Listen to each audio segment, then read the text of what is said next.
Inahepa mikanju, inahepa mpaka miembe ikienda kwenye hiyo hoteli, ambapo sio jinsia ya vile barabara huwa zinatengenezwa. Bwana Spika, hapo tukaona kwamba ni kiukaji wa nidhamu. Bwana Spika, vile vile ningependa kusema kwamba si sote ni watu ambao tunaamini kwamba kunaye Mungu, na ukimkosea Mungu yeye mwenyewe huwa anajua kuna wakati fulani atakuja kukuadhibu.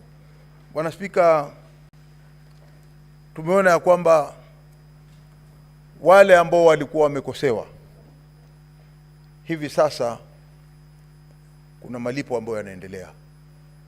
Bwana Spika,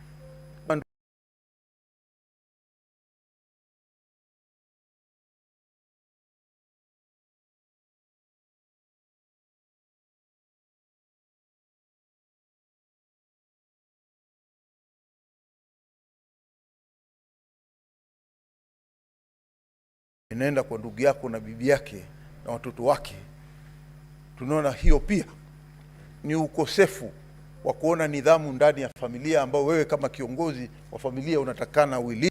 Ya mwisho ambao nataka kusema kwa hivi sasa ni kwamba wajane wanapolia Mwenyezi Mungu hujibu, na nafikiria wakati wa kujibu sasa umefika. Kwa hiyo asiweze kulaumu mtu yote. Hapa ndani ya hili bunge tumeangalia, hakuna kwa upendeleo upande huu ama upande huu. Tunasema ya kwamba haki itendeke. Mwisho nataka kusema kwamba polisi IG njoo hapa, mkuu wa ujasusi uliweza kupeleka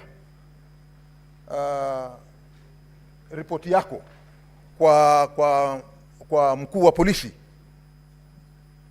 ama kaulizwa yule akajibu akasema amepata ama hakupata, lakini kwenda kwa mkutano wa hadhara na kuanza kusema mtu fulani hafanyi kazi ndani ya ofisi yake, hilo lilikuwa ni kosa kubwa sana, na ambalo huwezi kuficha siri ya yale yanayotendeka katika ujasusi, katika ile kazi zao za ujasusi. Bwana Spika, kwa vile mimi ninaona njia ambayo ameelekea na kazi zake hakuweza kuelekea kisawasawa, na mimi kwa maoni yangu, na najua ndio maoni ya wengi, nimeonelea kwamba hapa sababu hizi ambazo zililetwa ya kwamba aliweza kukosea utendakazi wake aondolewe katika mamlaka. Naunga hoja hii. Asante Bwana Spika.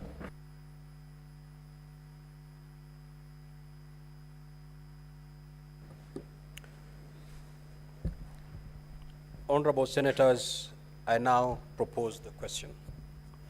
That are aware that the National Assembly on the 8th of October 2024 resolved with the support of 282 members, being at least 2/3 of all members of the National Assembly, that pursuant to the provisions of Article 145(2), as read with Article 151(b) and 2 of the Constitution, and Standing Order 65(2) of the National Assembly Standing Orders, His Excellency Rigathi Gachagua EGH, Deputy President of the Republic of Kenya, be removed from office by impeachment on the grounds specified in the special motion.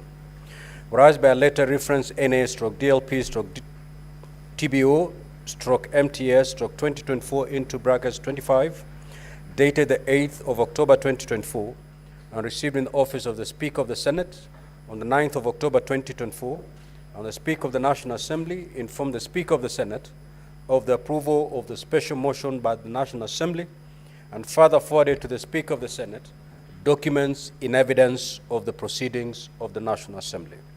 Further, whereas pursuant to Article 145, as read with Article 151(b) and 2 of the Constitution, and Standing Orders 78 and 79 of the Senate Standing Orders, the Senate had the National Assembly on the grounds for the proposed removal from office by impeachment of His Excellency Rigathi Gachagua EGH, Deputy President of the Republic of Kenya. And further, whereas pursuant to Article 145, as read with Article 151(b) and 2 of the Constitution, and Standing Orders 78 and 79 of the Senate Standing Orders, the Senate also had His Excellency Rigathi Gachagua, EGH, Deputy President of the Republic of Kenya, on the grounds of his proposed removal from office by impeachment on the Deputy President of the Republic of Kenya. Now, therefore, pursuant to Article 145, as read with Article 150, 1B and 2 of the Constitution, and Standing Orders 78 and 79 of the Senate Standing Orders, the Senate resolves to remove from office by impeachment His Excellency Rigathi Gachagua, EGH, Deputy President of the Republic of Kenya, on the following grounds. 1. Gross violation of Articles 10, 2A, B, and C, 27.4, 731A, and 2B, 751C, and 129.2 of the Constitution, and Article 147.1 as read together with Article 131, 2C, and D of the Constitution. 2. Gross violation of Articles 147.1 and 152.1 of the Constitution by undermining the President and the Cabinet and the effective discharge of the national government's executive mandate. 3. Gross violation of Articles 62, 10, 2A, 174, 186.1, 189.1, and the fourth schedule to the Constitution by undermining devolution. Gross violation of Article 60, 161 of the Constitution of the institutional and decisional independence of judges. 5. Gross violation of Articles 3.1 and 148.5A of the Constitution on the fidelity to the oath of office and allegiance. Number 6. Serious reasons to believe that His Excellency the Deputy President has committed crimes under Sections 13.1A and 62 of the National Cohesion and Integration Act. Number 7.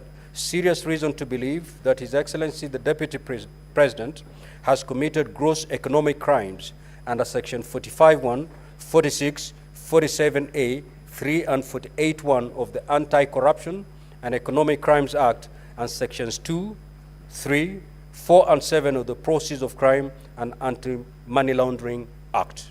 Number 8, serious reason to believe that His Excellency the Deputy President has committed crimes by continuously misleading members of the public through false, malicious, divisive, and insightful remarks that are contrary to the provisions of Section 132 of the Penal Code and Section 29 of the Leadership and Integrity Act.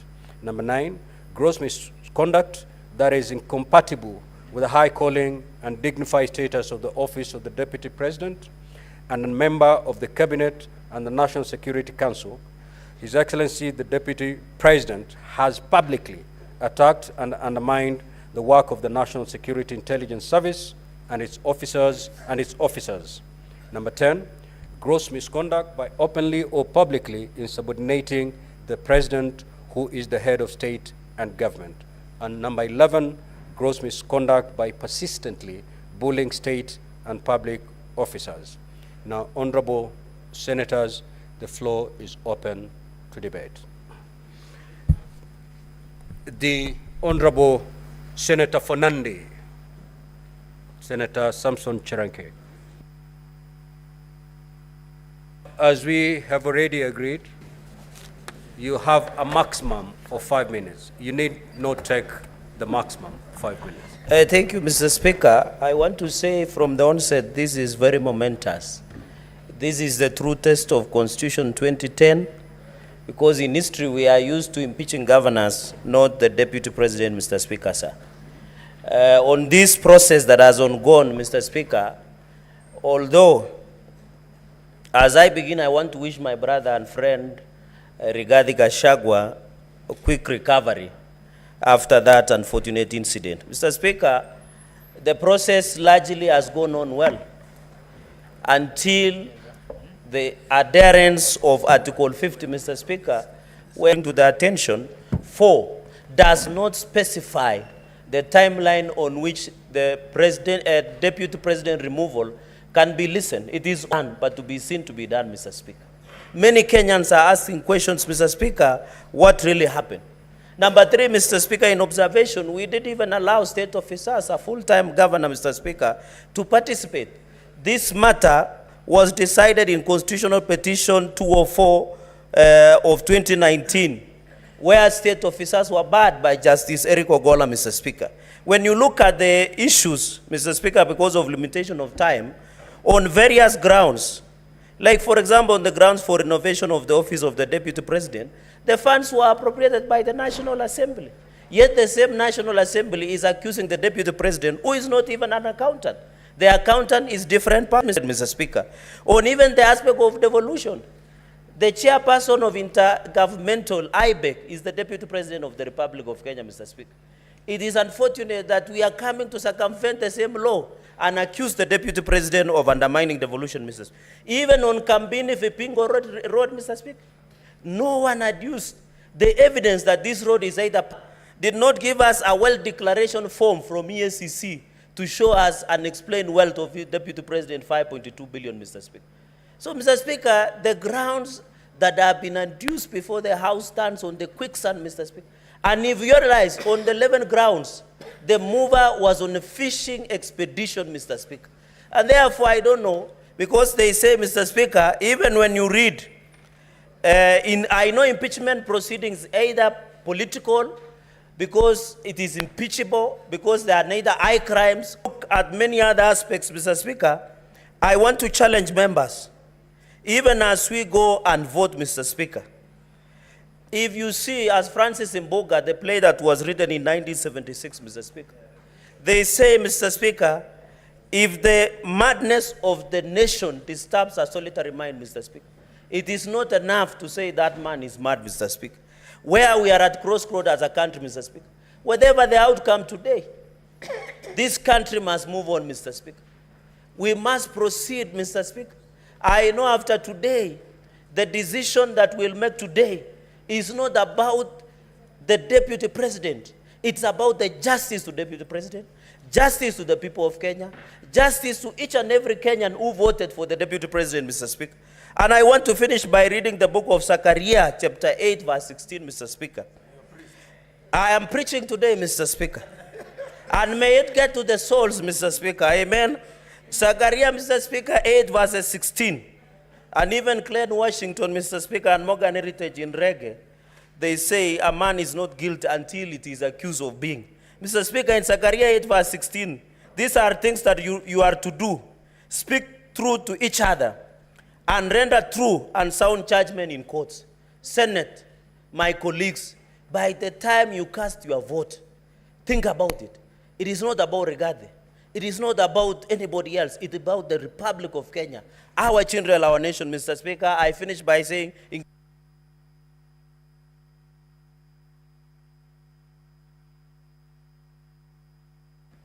Senator Enoch.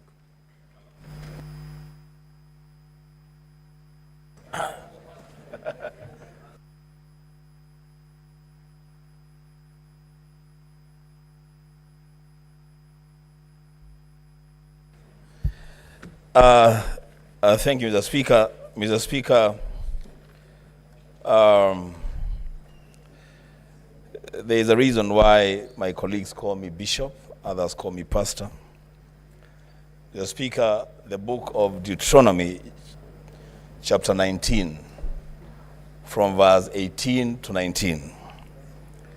It says that the judges shall inquire diligently, and if the witness is a false witness and has accused his brother falsely, then you, the judges, shall do to him as he had meant to do to his brother. So you shall purge the evil from your midst.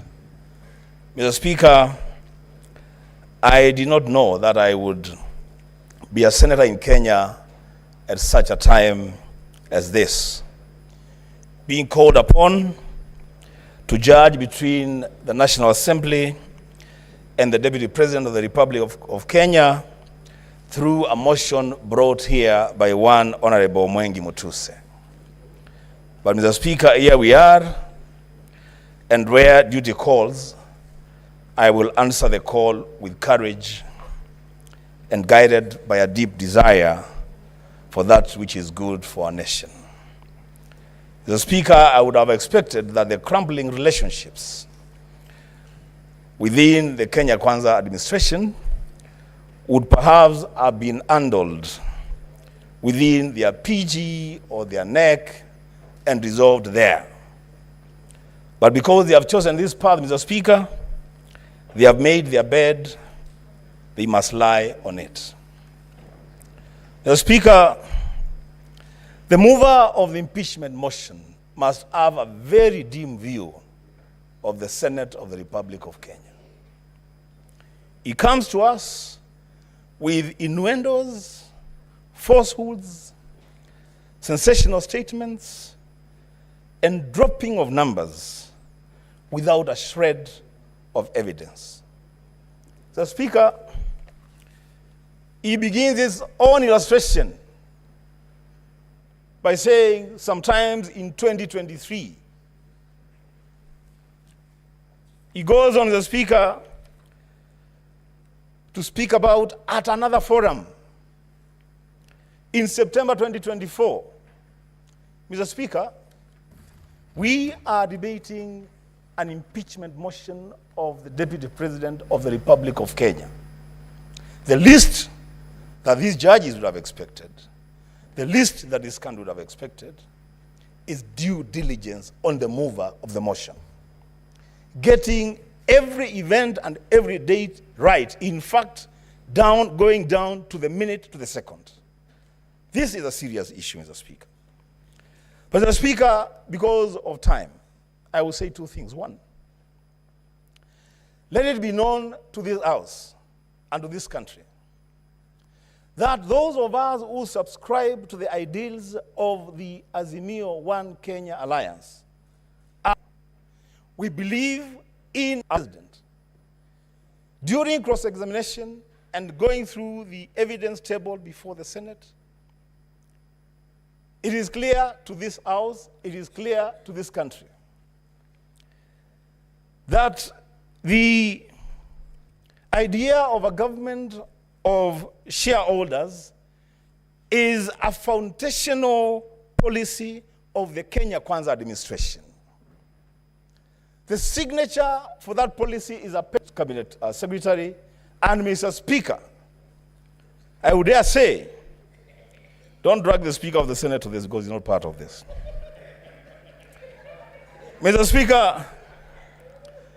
Speaker, you cannot punish the Deputy President, the principal assistant to the President, for undertaking the role of being the assistant to the President. He is just expounding on a policy that his boss has signed and made public.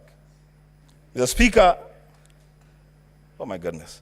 Mr. Speaker, lastly, if you allow me,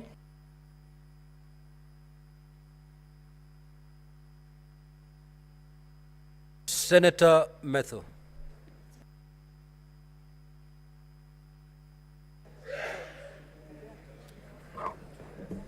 Thank you very much, Honorable Speaker.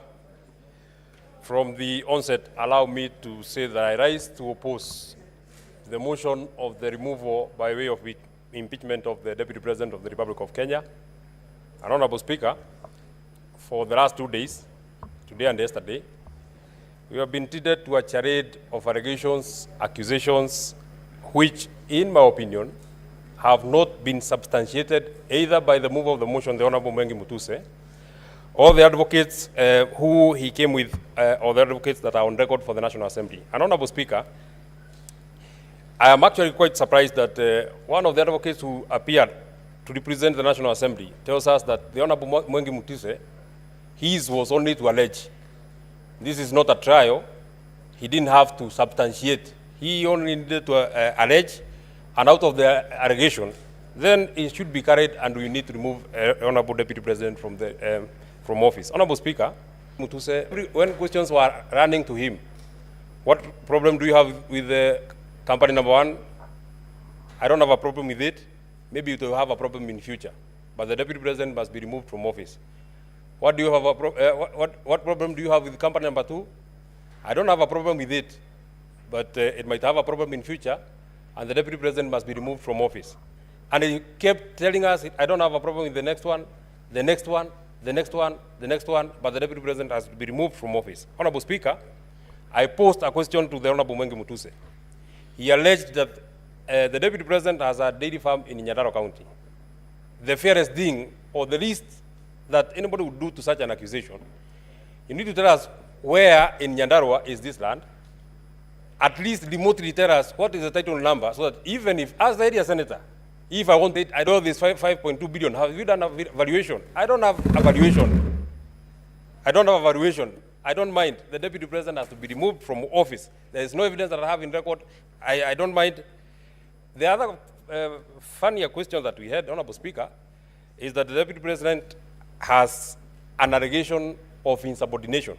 And the insubordination can only be sanctioned by the immediate supervisor of the Deputy President. The immediate supervisor of the Deputy President is the President. Is there any affidavit that the President has complained that there has been insubordination by his own deputy? Nothing. But the only thing that I would want to hold on to, on this particular allegation of the Deputy President having been alleged to have insubordinated his immediate supervisor. Since this motion of impeachment started, we have not had any comment from the President, either saying what has been alleged by Honorable Mwengi Mutuse is true or not true. So I want to believe that beyond the owner of the motion of the Honorable Mwengi Mutuse, the President is the bigger owner, because he has not denied that this is there has been an insubordination. And my comment would be this: this divorce that the President is looking for, you shall get it, but it will be painful, it will be hurtful, it will be catastrophic, it will have casualties. At the final vote that will be casted today, we might be the first casualties. But the casualties of today are not necessarily the casualties of tomorrow. And out of the vote that shall be taken, I'm speaking to our partners in the coalition and the other people who are here from ODM and the other parties.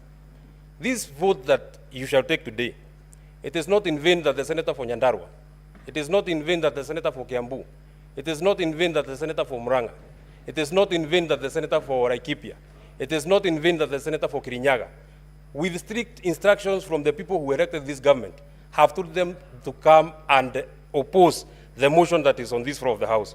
Honorable Speaker, I'm being disrupted. The point that I wanted to make is, it is not in vain that we have been instructed not to sanction this divorce. But if it comes, we shall take it in our strides. I want to tell the people who are here, the vote that we shall cast here, we shall not put it in our minds. We shall put it in our hearts. The people of the region that I have mentioned are at their lowest. We are calling on the senators who are here. It is time to stand with us. Finally, this motion had to be processed in a haste. We had to try a man in hospital because the only crime that Gachagua has committed is a political crime. So he had to be removed out of the way, whatever it will take, whether he's in hospital, whatever it will take, he has to get out of the way. That can only happen if it has the direct sanctioning of the President of the Republic of Kenya, His Excellency William Samoei Ruto. Senator Tom Ojenda.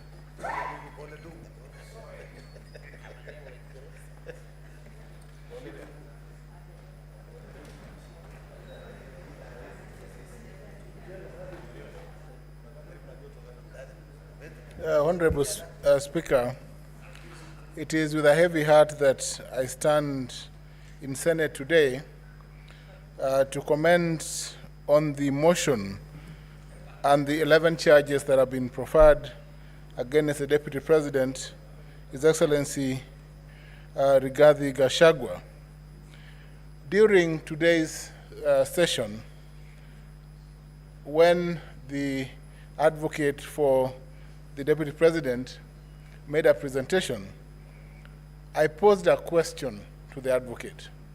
And the question, Mr. Speaker, sir, related to the share question which informs count one.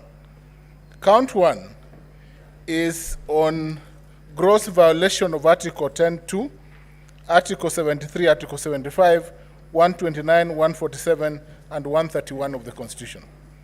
Mr. Speaker, sir, it is inconceivable that certain regions of this country, in view of the Deputy President, cannot and do not form part of the so-called, Mr. Speaker, sir, the shareholders in this country. To me, Mr. Speaker, sir, the shareholding question and paradigm that the Deputy President has so eloquently, for the longest time possible, stuck to since the election, is the lowest, Mr. Speaker, sir, that he has gone. It is the lowest, Mr. Speaker, sir, because this morning, the advocate was unable to respond to the shareholding percentage for Kisumu County, Siaya County, Migori and Homa Bay counties, Mombasa County, and many other counties, including West Pokot, Trans Nzoia, Mandera, Marsabit, and Vihiga counties. Mr. Speaker, sir, the shareholding question violates expressly Article 10(2)(b) of the Constitution.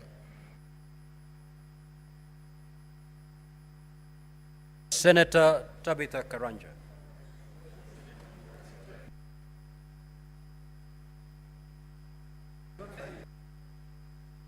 You have 2 more minutes. It's a system. Speaker, I thought that was rigging. I thought that was rigging. But Mr. Speaker, sir, may I move to just conclude, to move?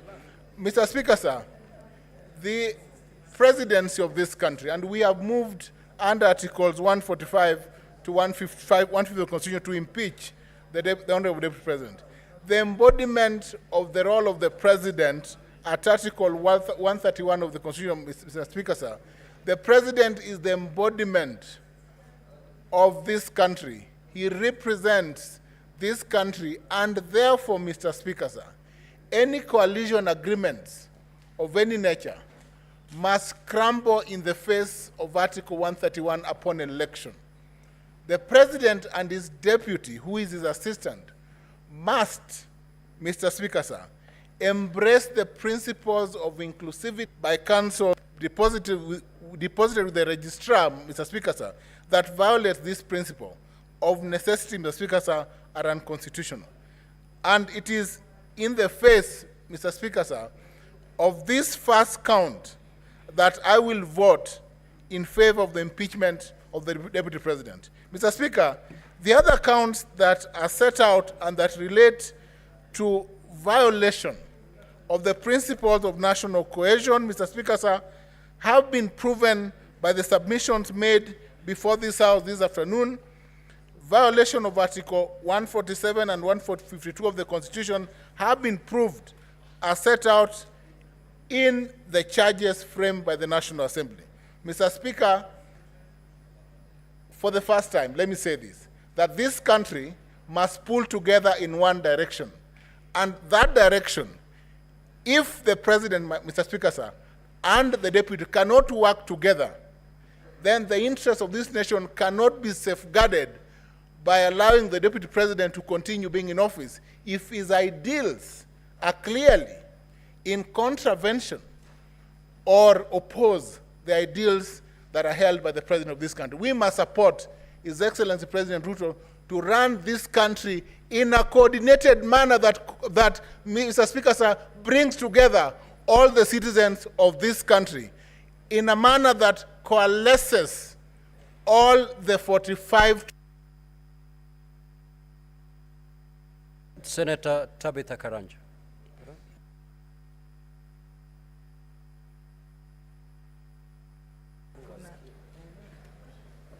Thank you, Mr. Speaker, sir, for also giving me this opportunity.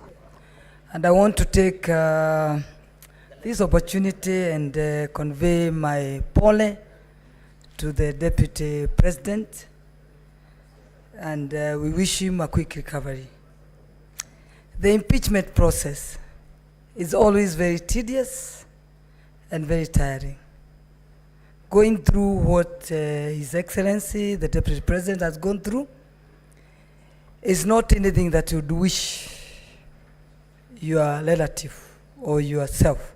Fortunately, the procedure must go on because we are time-bound. In this leadership, we must make decisions for the people of Kenya. As myself, Tabitha Karanja, the Senator of Nakuru County, I pray to God to give me wisdom to make the right decision for my people. I represent a county that is a home for 42 tribes. Nakuru represents Kenya. Meaning, I must make the right decision to ensure that there is peace in our county. But I want my Nakuru people to trust me, Nakuru people, the people I represent, that I will make the right decision for them. When you look at the economic front, we all know the people who lead the economy of this country. Let's say the manufacturing, the hotels, insurances, the finance institutions. Unfortunately, I also come from that world. I came from the business world. The people driving this economy, all what they want is to ensure that there's stability in this country. So that there's stability that can guarantee conducive environment for them to do business. The deputy position, the deputy president's position, or even the deputy governor's position is a position that we need to think about. If you look, it has a history that every deputy president is unlikely that they survive. But we need to have the firing and hiring to be given to the same person that hires. Rather than having those people bringing, after firing, they want to fire, they bring them to the floor of the Senate. I wish we can go back to the Moi regime, where they used to be sacked and nothing changes. You hire as another one tomorrow, the following morning. Fortunately, the political formation in this country have representation from different communities. I know we are always asking where we are, but when the boss says he doesn't want the person that is hired, a manager, it is very, very hard to say that you can save that person, because even if you save him, where is he going to work? He may even find the offices are locked. So I think you make the right decision to ensure that this country moves, because all what we are looking for is stability of this country. And I know when I'm in this floor, if we're unlikely that we don't save the deputy president of the Republic of Kenya, the one we have, that deputy president came from one community. I just pray that that position will be returned to the same community. Thank you, Mr. Speaker, sir. Asante. Senator Okoit Omtata.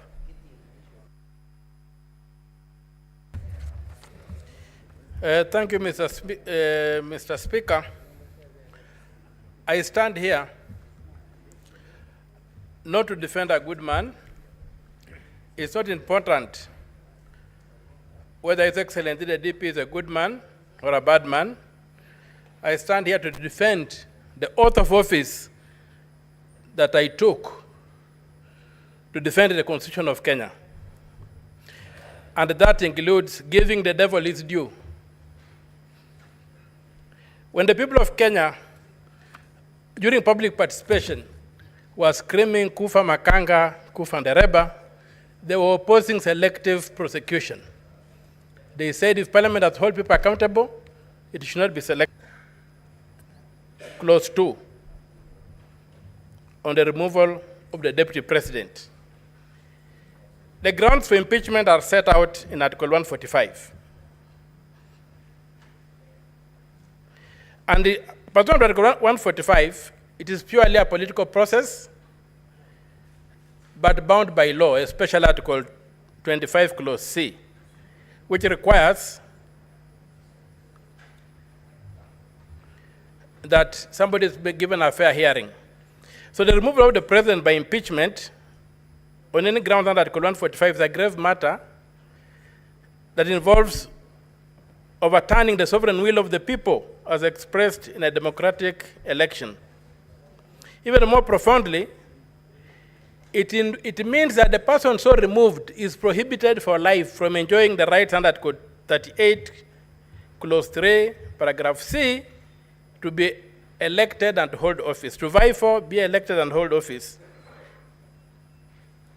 So the constitutional bar that must be cleared for the removal of the president from office is high. The Constitution requires that the removal must be well-founded in law, and that's why it prescribes the thresholds. And it must be objective. It is not a simple matter of numbers in the National Assembly and in the Senate. An impeachment is not a vote of no confidence. We must distinguish that. A vote of no confidence is a simple matter with no standards. It's just a political thing that you make, and somebody resigns from office, but he can come back and get to office again. This is an impeachment. So, Article 150, Clause 2 provides that to remove the deputy president, the provisions of Article 144 and 145 relating to the removal of the president, the deputy president, of the president shall apply with the necessary modifications to the removal of the deputy president. The Constitution does not anticipate a situation whereby we apply Article 145 on the removal of the deputy president without modifying it. The phrase is, shall apply with necessary modifications.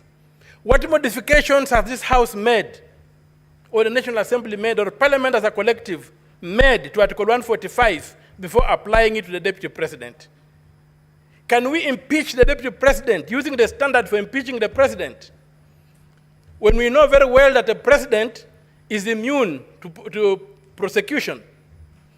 And therefore, the certain standards that apply to him won't apply to the Deputy President.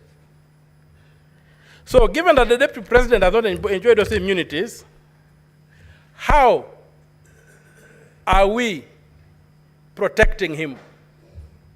How are we ensuring that this process is constitutional? It's my submission there's a total failure on Parliament to have proceeded to impeach the Deputy President without making the necessary modifications to Article 145. And you have seen the potholes we have fallen into. It's okay for the President because the President is immune from judicial processes.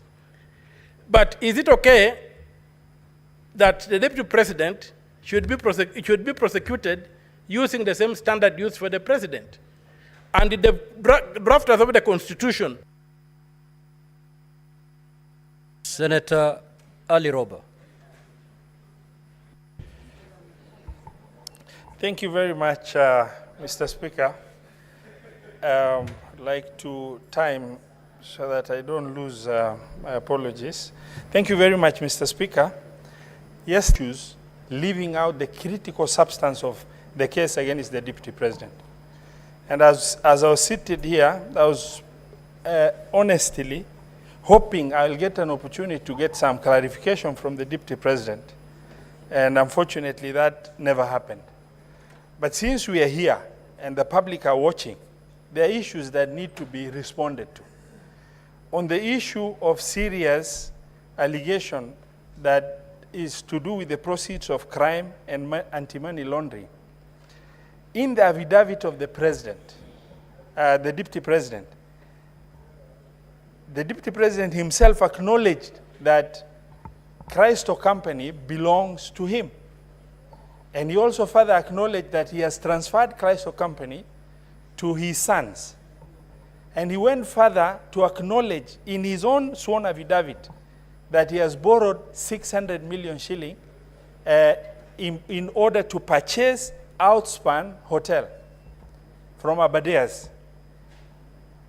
But in the evidence that is filed, that is before us, he only provided a letter of offer from a bank and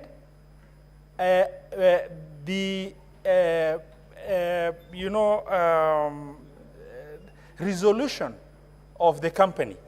But he failed to provide, and all of us understand the loan process and how tedious it is.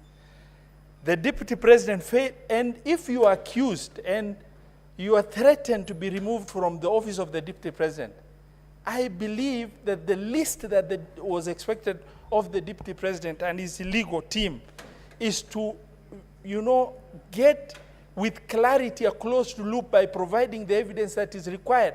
For example, there is no provision in that in the evidence and that is filed before us of what happened after an offer was made. Normally it is followed by an agreement, a loan agreement. That evidence of loan agreement has not been filed. It is followed by a collateral document that was used. And, the need to get the collateral document through the legal perfection in terms of valuation report of that asset itself. He has not provided the charge document that indicates that that loan has been charged. In the evidence that is filed, he has not provided evidence of the fact that there is money credited to Christo account. And he has not further provided evidence of money leaving Christo account to go to Abadeas for acquisition of outfund. And the legal counsel expects, by concentrating on non-issues with the petitioner, that these issues will be swept under the carpet.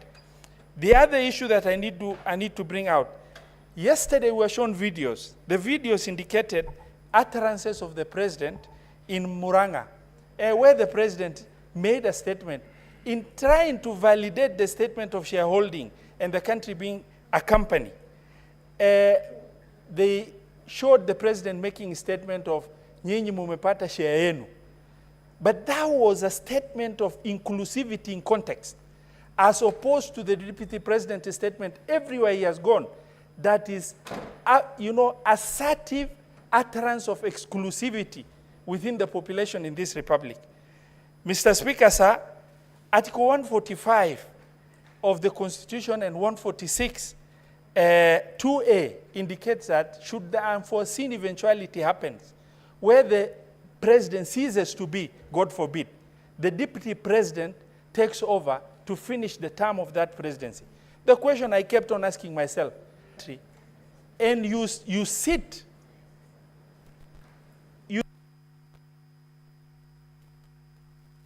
Senator Karungo. Senator Karungo? No, I want to speak from the floor.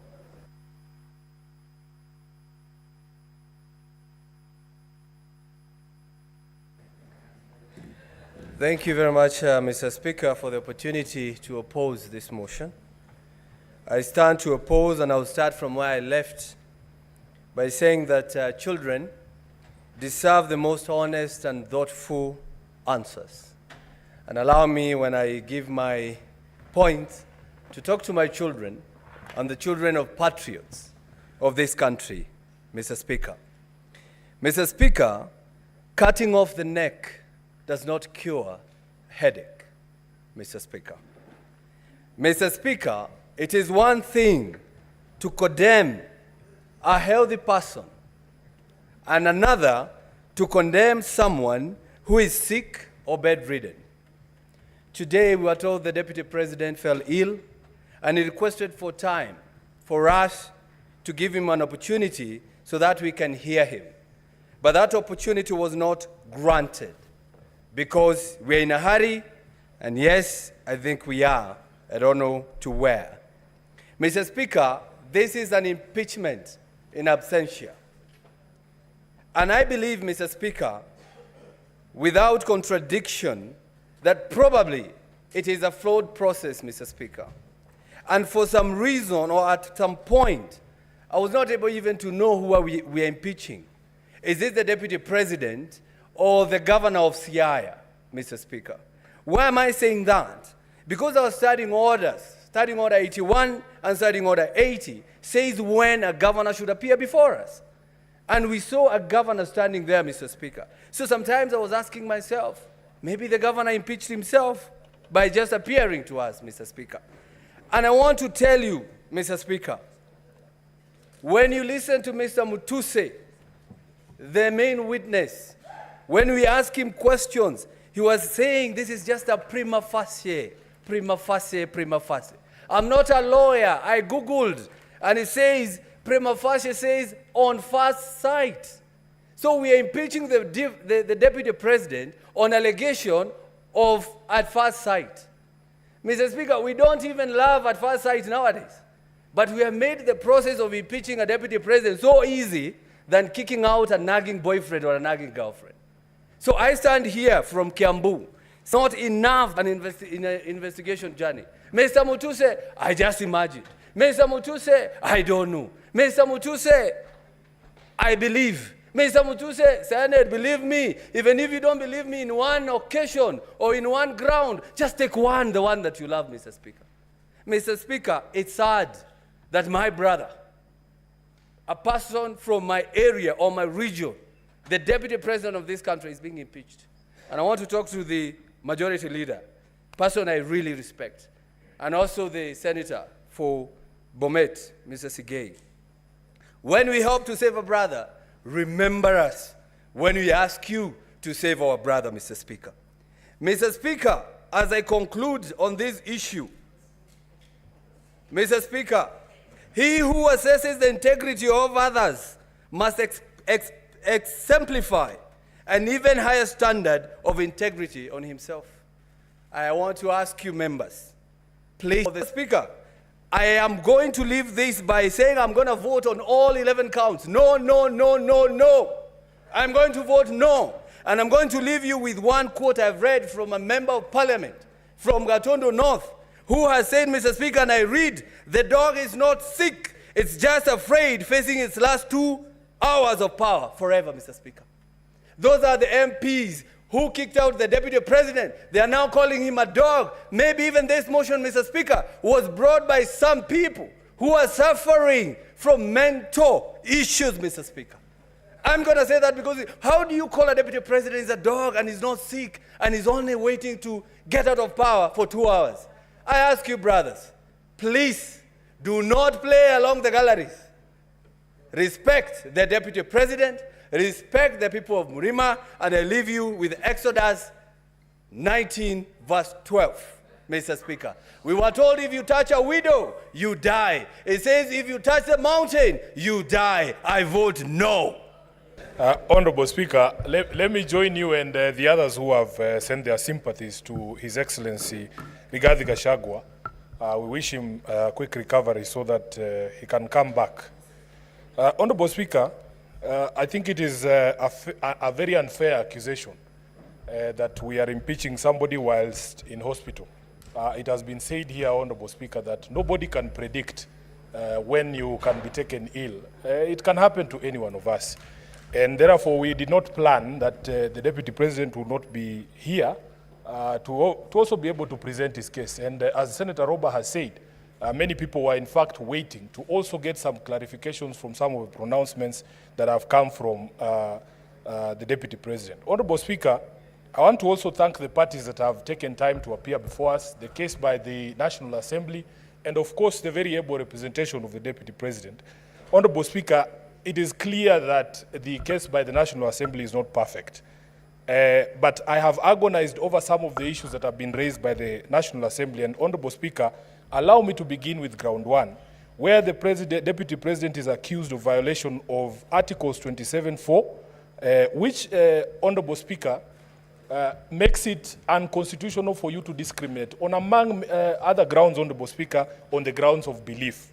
Secondly, Honorable Speaker, there is also an express provision under Article 73 on the same and Article 33(3)(d) that specifically, yesterday when I put this question to the legal team of the Deputy President, I was expecting a proper explanation, but of course, you all saw that they chose to throw snide remarks. Senator Gataya and Senator Tabitha. Please pause my time. When Senator Tabitha, you're speaking, Pause my time. senators give you a pin drop silence.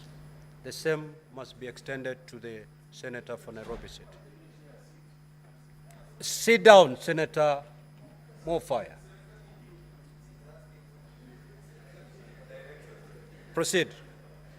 So, Honorable Chair, Honorable Speaker, yesterday when I put this question seeking clarification to the defense team, they chose instead to make snide remarks about appointments that have been made recently of members of my party, ODM.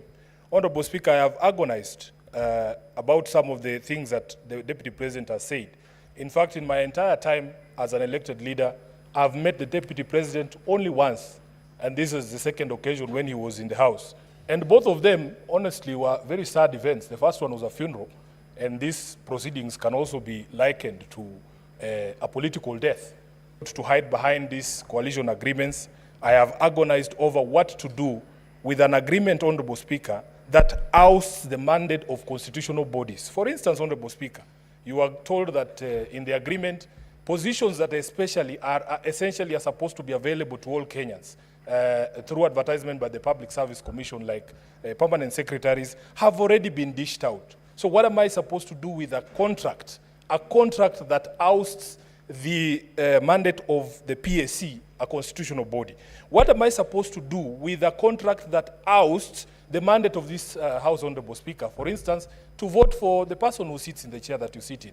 And if memory serves me right, Honorable Speaker, members who are not signatories to the coalition agreement of Kenya Kwanza, in fact, participated in voting for you to become the Speaker. And many of them were members of my political party, ODM, although, of course, I was not one of them. Honorable Speaker, there is a position in law about what to do with illegal and unconscionable contracts. I feel that the Deputy President wasted an opportunity to give clarification on his pronouncements that, Honorable Speaker, he chooses to hide behind a contract that I consider unconstitutional is something that I have agonized over.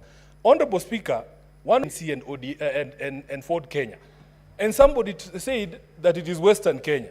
Honorable Speaker, as SG of ODM, I know for a fact that Busia, it is actually Busia County. So the question I'm being asked by my members from Busia is, Honorable Speaker, if a member of ODM who resides in Busia wanted to be a permanent secretary, does he take his application to the local Ford Kenya office so that he can access the 30% for Western Kenya? And that is the agony, Honorable Speaker, that people are going through. Honorable Speaker, there was also the conversation around the public attacks on a judge. As a lawyer, as an advocate of the High Court, sworn to defend the Constitution, I agonize over what I'm supposed to do with public attacks on judicial officers, Honorable Speaker, people that I appear before seeking justice for my clients. Honorable Speaker, we have a discussion around also attacks on intelligence institutions in our country and the Director General of the Intelligence. Honorable Speaker, it was argued here that in fact, as a member of the National Security Council, the Deputy Speaker has a forum, the Deputy President has a forum to bring up. Senator Karen Nyamu.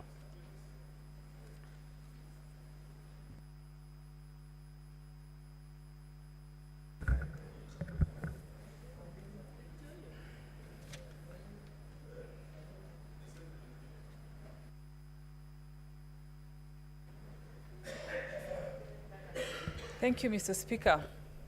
I can assure you, Mr. Speaker, none of us is enjoying these proceedings of an impeachment motion against the Deputy President, and particularly those of us from the government side, the Kenya Kwanza coalition. And for obvious reasons, Mr. Speaker, because he has been our leader, we have been in the trenches. I can assure you we are not particularly very excited about it. I personally have interacted with him on numerous occasions. If you look in the internet, Mr. Speaker, you will see photos of me that followed these proceedings very keenly.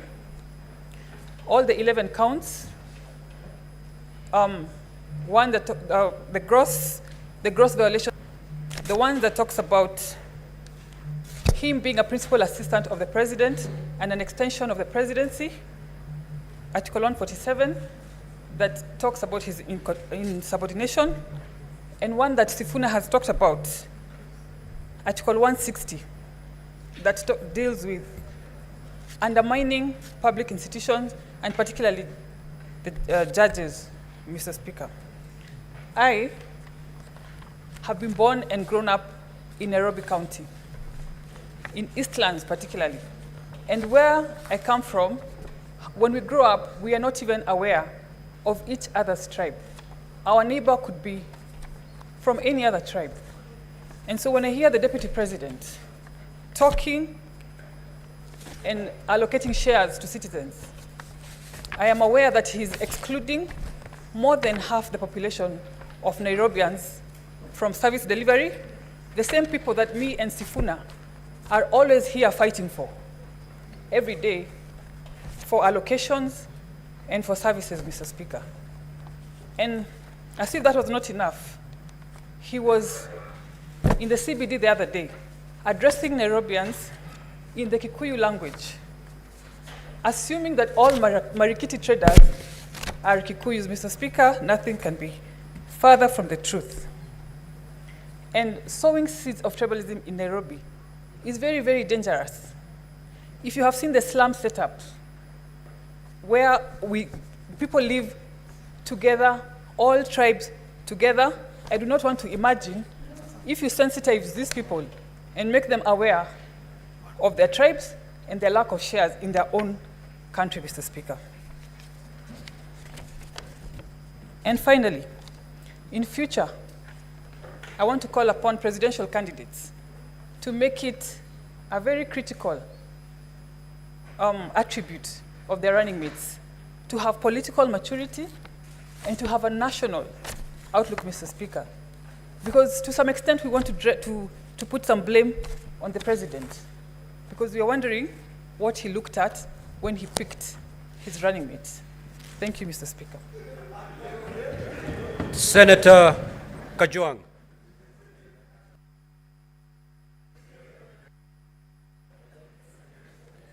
Mr. Speaker, as I make my comments on this motion, I'd like to wish the Deputy President of the Republic of Kenya, Rigathi Gachagua, quick recovery.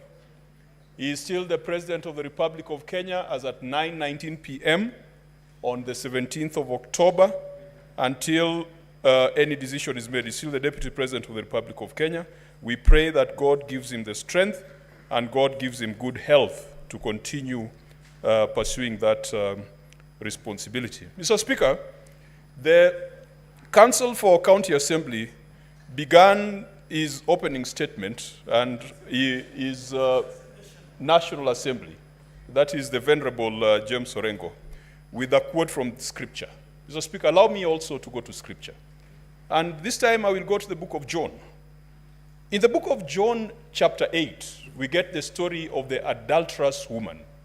Mr. Speaker, Jesus Christ is teaching his disciples at the temple early in the morning, and the scribes and the Pharisees early in the morning drag a woman to his presence and say that this woman has been caught in the act of adultery.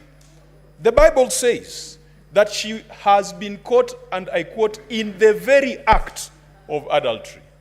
Mr. Speaker, what surprises me in this passage is that the woman who was caught in the very act of adultery has been produced, but the man who contributed to the adultery, the Constitution and the laws of the Republic of Kenya. Mr. Speaker, adultery takes two. It takes two to tango. Like that woman in the book of John, I don't know whether they went for the men who cajoled her, who seduced her, who connived with her, and who paid her for the act of adultery. Mr. Speaker, in this Republic of Kenya, it looks like the same punishment was not prescribed for men. It was just for women to be stoned to death, and yet it takes a man for a woman to commit adultery. Tonight, because the Constitution of the Republic of Kenya is just like the law of Moses. It says if you are found guilty of political adultery, you should be stoned to political death. It is called impeachment. You are sent into political purgatory for 10 years. You cannot run for office. Mr. Speaker, we must deal with the law as is. The law as is requires us that the woman or the man accused of adultery must be stoned to death in this chamber. That is the law as it is. But, Mr. Speaker, we must make sure that we bring those other men and women who commit and who encourage people to go into adultery so that they also face the same sentence and they also face the same judgment. Mr. Speaker, I am convinced that political adultery has been committed in the case before us. There has been a conversation about a dubious shareholding structure of the Republic of Kenya.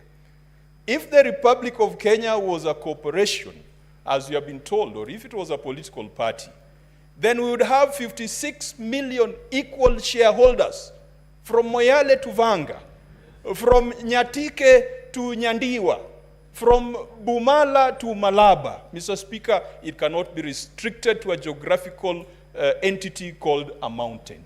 Mr. Speaker, I am convinced that political adultery has been committed in the intimidation and threats to judicial officers. I am convinced that political adultery has been committed in public attacks on our intelligence service. Mr. Speaker, where I come from, if you find your father naked, you don't proclaim his nakedness, you cover him. And we cannot then proclaim the nakedness of our intelligence service. Mr. Speaker, I am convinced that the Deputy Speaker has committed political adultery. Sorry, the Deputy President has committed... I am sorry, Deputy Speaker, has committed political adultery. And Mr. Speaker, for... Your time is up. Your time is up, Senator Murango. Kwanza ningetaka kumwombea afueni haraka naibu wa rais. Alafu niseme hivi. Mstahiki Spika, fisi anapotaka kula mtoto mwanawe husema kwamba ananuka kama mbuzi. Mstahiki Spika, mashtaka iliyo mbele yetu leo ni dhahiri shahiri ya kwamba ni fisi anayetaka kula mwanawe. Mstahiki Spika, wakati Mheshimiwa Karungu Adhangu alikuwa anaongea hapa leo na kuambia ombe msamaha, alikuwa amemwambia naibu mkurugenzi mkuu wa idara ya jinai kwamba anapojibu ajibu na wanao. Mstahiki Spika, mashtaka ambayo imekuwa hapa, kampuni zote zimekuwa hapa, zilikuwa wale wengine wanapewa heshima tofauti na hiyo. Mstahiki Spika, mimi nimetoka Kirinyaga na najua mashtaka yote ambayo yako hapo 11. Kuna jambo moja ambalo mpaka ufanye kama utadhirisha mashtaka, na ni ushiriki wa umma ambao tuko na ushahidi mbele yetu. Mstahiki Spika, katika ushiriki wa umma ambao tuko na mbele yetu, isipokuwa picha za maofisi za CDF, alafu na takwimu ambazo zimetoka katika bunge la kitaifa, ambalo wale wote ambao walikuwa wametia sahihi kumondoa naibu ya rais ndio walioongoza katika ushiriki wa umma. Mstahiki Spika, ningeuliza itakuwaje, itawezekanaje mtu ambaye ametia sahihi kumondoa naibu wa rais halafu anaongoza katika ushiriki wa umma? Mbuzi atapata haki wapi katika mahakama ya fisi? Mstahiki Spika. Mstahiki Spika, ningetaka niseme ya kwamba ni rais kuangalia mashtaka na kuyaona kama inafaa kwa naibu rais ambaye ako hospitali. Najua ya kwamba naweza kuwa nimesimama hapa napoteza kuni nikichemsha mawe. Najua ya hivi. Lakini fisi alisema siku moja, hata aliambia mawe siku moja, hata kama hujaongea umesikia chenye nimesema. Mstahiki Spika, katika mashtaka yaliyo hapa, na sisi tunafaa kuongozwa na ushahidi, sio riwaya, sio hekaya za mbunwasi, sio fasihi. Mstahiki Spika, lakini tunazo hapa Mstahiki Spika, zote ni hekaya za mbunwasi. Hakuna ushahidi wote ambao tumepewa mbele yetu. Lakini siwezi kusimama hapa halafu niweze kumhukumu naibu wa rais, kwa sababu pia katika kitabu ya Korosai 3 mstari wa 13 inasema ukihukumu wengine wa hukumu venye wewe utataka kuhukumiwa. Sasa Mstahiki Spika, itakuwaje kwamba walioorodhesha mashtaka yaliyo hapa na kosa kuleta ushahidi tunafaa tuamini leo? Ni chumbi hata wakati unaogelea.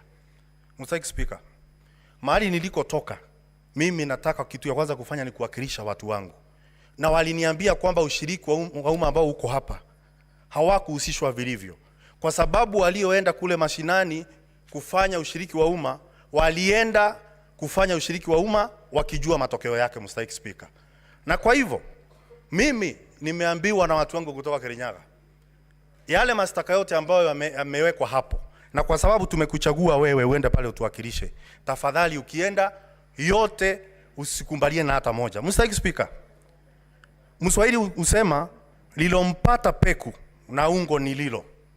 Mstahiki Speaker, wewe ni Mswahili, unajua kwamba ungo ni uteo ambao ni mpya.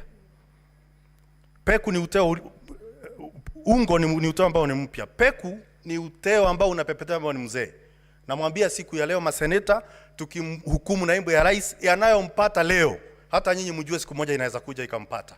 Na ambaye atachukua msumari wa kwanza kumpigilia naibu wa rais, ningeomba kwamba asiwe ni mtu kutoka mlima. Huyu ni ndugu yetu. Na kwa hivyo tunapokuja kumsurubisha katika msarambani, afadhali tuangalie akisurumbiwa, lakini mmoja wetu asichukue nyundo na msumari na nyundo kwenda kumsurumu. Mstahiki Speaker, najua ya kwamba kuna wale ambao wanaelekeza vingine visivyo bwana. Mswahili usema usiwe vitatange kuwatosa wengine ndemani. Kama uko na msimamo tayari, usije ukapeleka mwenzako katika huo msimamo wako.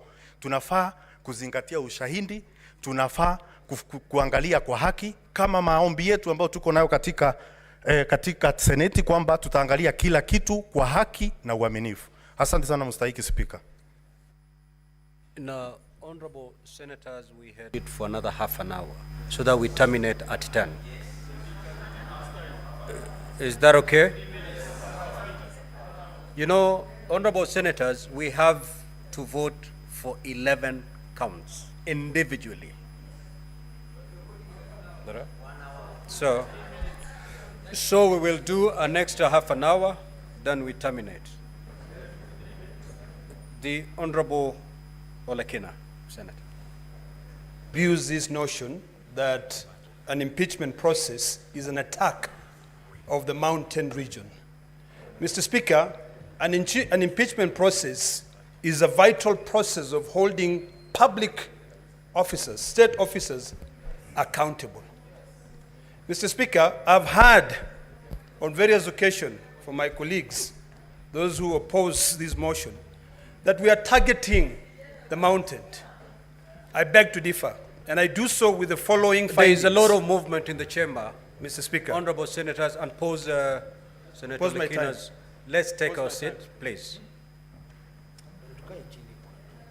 And let us hear the Honorable Senator in silence. Thank you, Mr. Speaker. Let me begin again by saying I want to disabuse this notion that an impeachment process is an attack of a region. It is not. It is a constitutional process that this House has been given the task to be able to hold public officers accountable. Today, we are discussing the impeachment of a deputy president. Tomorrow, we might be discussing the impeachment of a president. We have constantly debated impeachment of governors here. I've never heard at one given time when people come up and say we are targeting a particular community. We are not, Mr. Speaker. Mr. Speaker, we have been entertained this afternoon or the last 2 days with the defense alleging that the shareholding utterances made by the deputy president is that he was referring to the shareholding of a coalition agreement.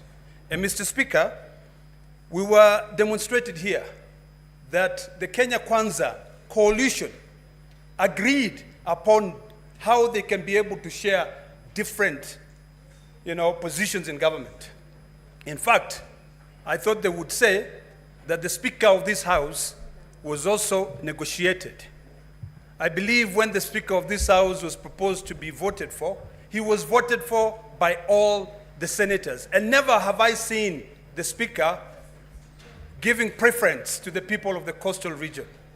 So, Mr. Speaker, I find I'm not convinced by the defense that the shareholding being uttered by the Deputy President is based on a coalition agreement. Mr. Speaker, the defense attempted to respond to the allegation on ground 8, whereby they say that the utterances of the Deputy Speaker violate Section 132 of the Penal Code. It is important for us to know what Section 132 of the Penal Code says.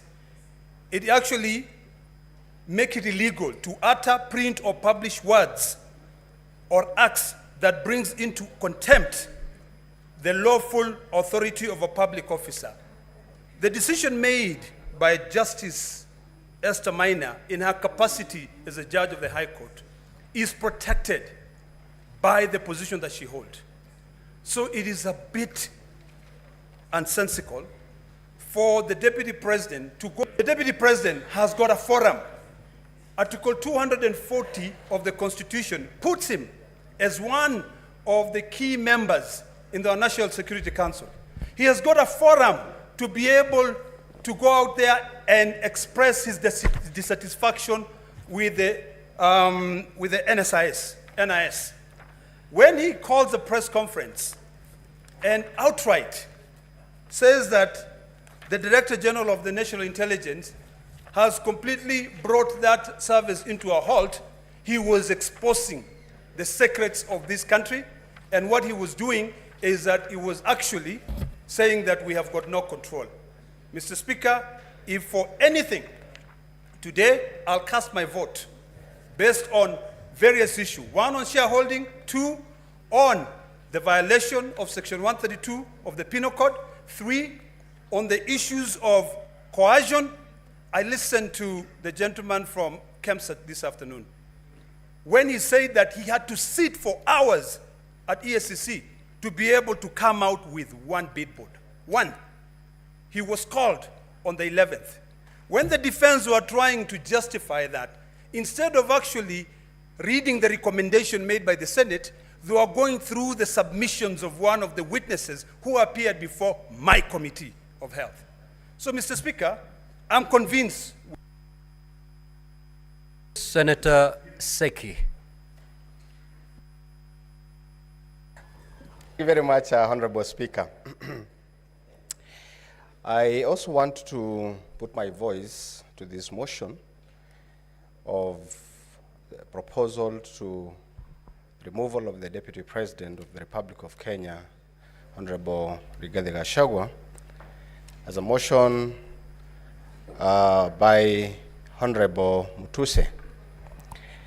I want to say that the grounds that has been put to this House from number 1 to number 11, Honorable Speaker, I thank the legal counsel of the Deputy President for interrogating the witnesses, more so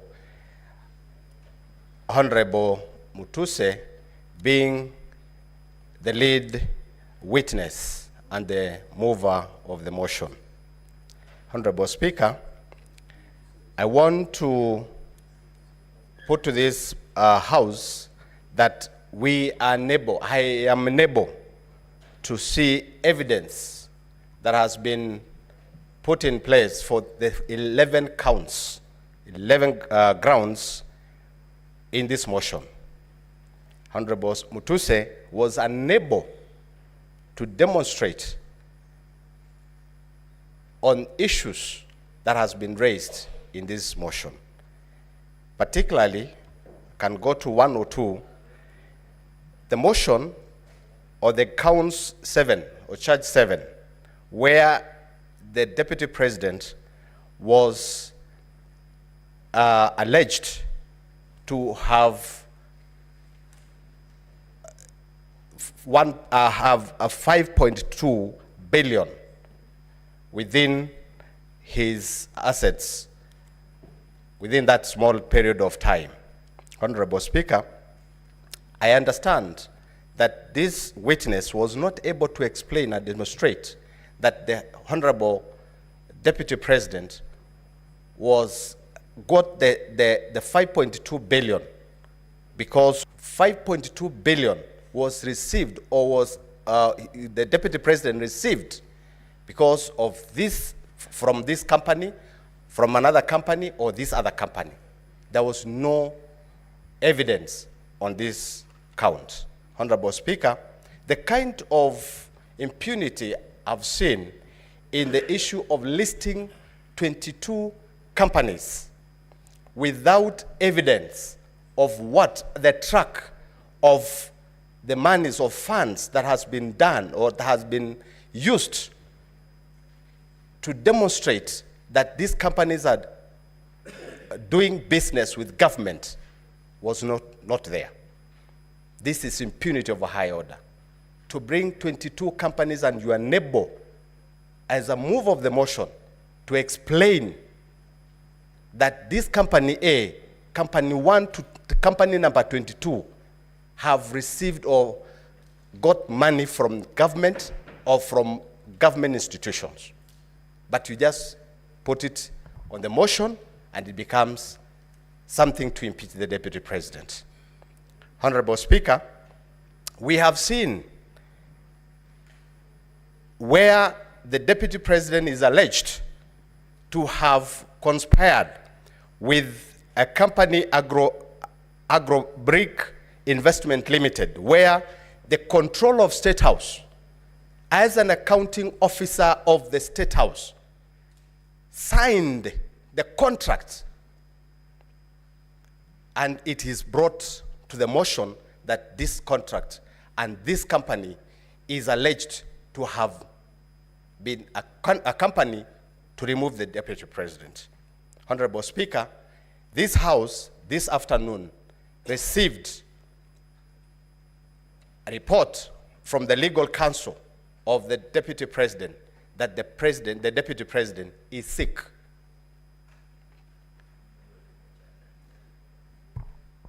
Now, we are ready.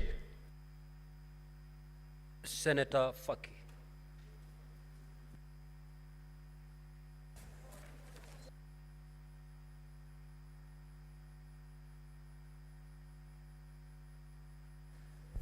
Asante Mheshimiwa Spika kwa kunipa fursa hii kuchangia mswada wa kumbandua naibu wa rais kutoka katika ofisi yake ya naibu wa rais wa Jamhuri ya Kenya. Mheshimiwa Spika, kwanza pia mimi nijiunge na wenzangu kumtakia afueni ya haraka naibu wa rais, kwa sababu tulikuwa ni matarajio yetu kwamba jioni ya leo angekuwa hapa kujitetea kwa madai kadha wa kadha ambayo ameletewa katika bunge hili ili kuweza kutakasa jina lake. Mheshimiwa Spika, nimeweza kuangalia mashtaka yake 11 na baadhi ya mashtaka ambayo nimeona kuwa yamenigusa ni kwanza ni shtaka la kwanza ambapo ni kusema kuwa Kenya ina wenye hisa na kwake wenye hisa ni wale ambao walipigia kura Kenya Kwanza katika uchaguzi wa mwaka 2022.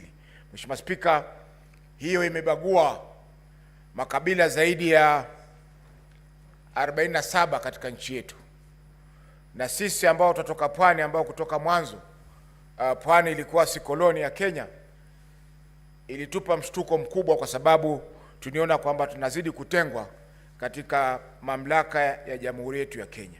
Mheshimiwa Spika, shtaka la pili ambalo limenibamba ni la kuhusu ukiukaji wa sheria, na hapa nitaangazia shtaka la pili na shtaka la 6 ambapo amekiuka sheria inayohusiana na uwiano katika nchi yetu ya Kenya na vile vile pia kuleta makabila na jamii zote pamoja. Mheshimiwa Spika, la 3 ni nchini mwetu. Mheshimiwa Spika, hili litokea mnamo tarehe 26 mwezi wa 6 mwaka huu ambapo naibu wa rais alikuwa Mombasa na akatoa taarifa ambazo zilihujumu usalama wa taifa, ambapo yeye kama naibu wa rais alikuwa na fursa ya kuweza kuzungumzia mambo haya katika serikali na vile vile pia hatua za kurekebisha zikachukuliwa. Mheshimiwa Spika, tunapoangalia makosa yote haya ni kwamba haya yasingeweza kumfika naibu wa rais kwa sasa, kwa sababu masuala haya ambayo yameangaziwa hapa yaliangaziwa na Senator Sifuna alipoleta mswada wake wa kumkosoa naibu wa rais, lakini mswada ule ulikufa ndani ya bunge hili la Senate. Mheshimiwa Spika, masuala ya ukiukaji wa kiapo haya, Mheshimiwa Spika, hayana nguvu kwa sababu wakati alipokuwa anaapishwa siku ya kwanza aliapa viapo viwili. Kwa hivyo hatujui ni kiapo kipi ambacho alikikeuka wakati Mheshimiwa Muthusi alipokuja hapa na kuzungumzia masuala hayo. Mheshimiwa Spika, nikimalizia nitamnukuu Senator Orengo aliposema kwamba katika bunge lililokwisha kwamba mapinduzi yanakula watoto wake.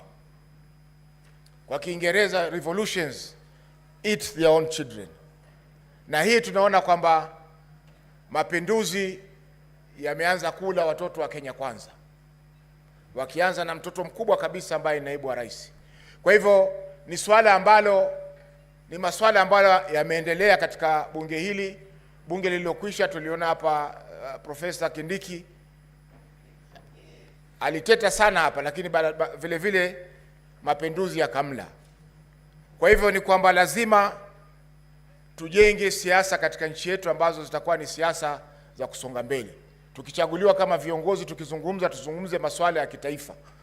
Tusizungumze masuala ya vijijini mwetu, wakati sisi matarajio wa Kenya wote ni kwamba tunazungumzia masuala ya kitaifa. Kwa hiyo Mheshimiwa Spika, napongeza pia bunge hili la Senate kwa kuonesha ukakamavu na vile vile pia umahiri mkubwa wakati tumeweza kusikiza kesi ya naibu wa rais. Labda kwa siku za usoni tutapata pia fursa ya kusikiza kesi ya rais wa Jamhuri ya Kenya katika bunge hili letu. Asante Mheshimiwa Spika kwa kunipa fursa hii. Senator Oroba.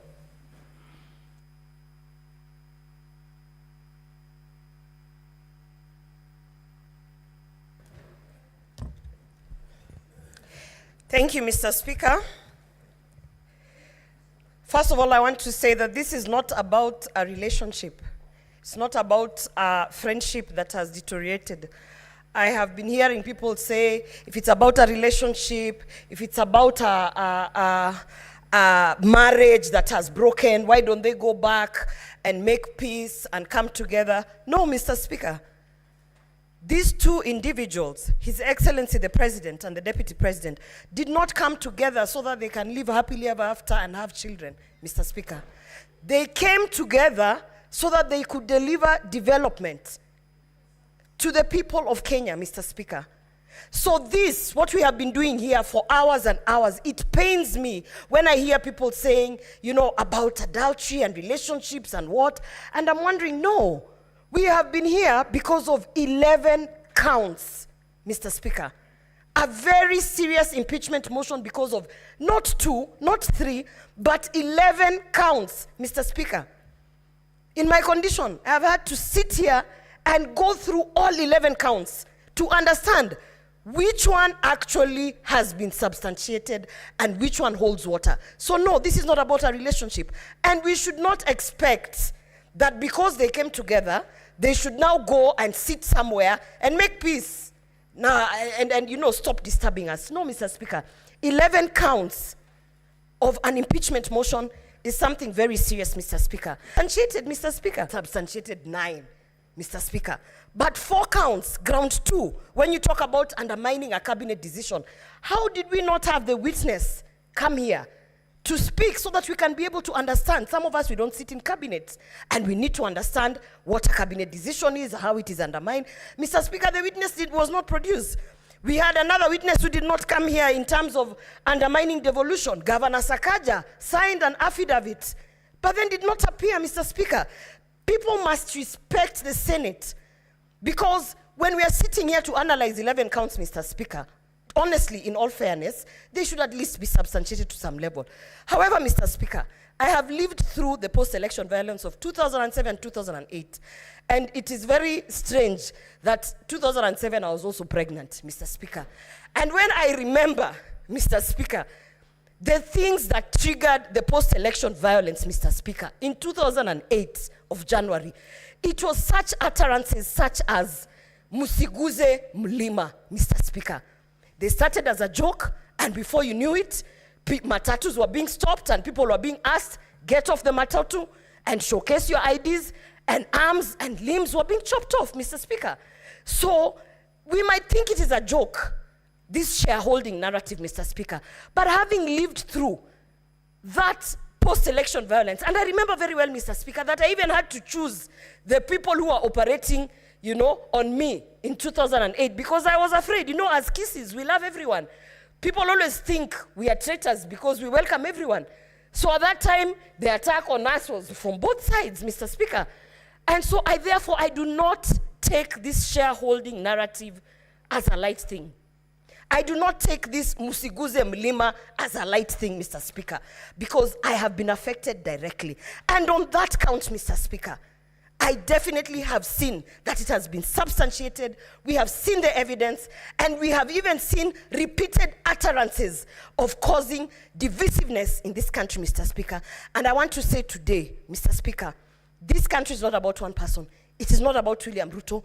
It is not about Rigathi Gachagua. This country is about the 50 million Kenyans who have to live in peace and under the national unity, Mr. Speaker. And for that reason, Mr. Speaker, I want to say that on that shareholding narrative, I hold my ground, and I will definitely vote that he should be impeached. Senator Kavindu.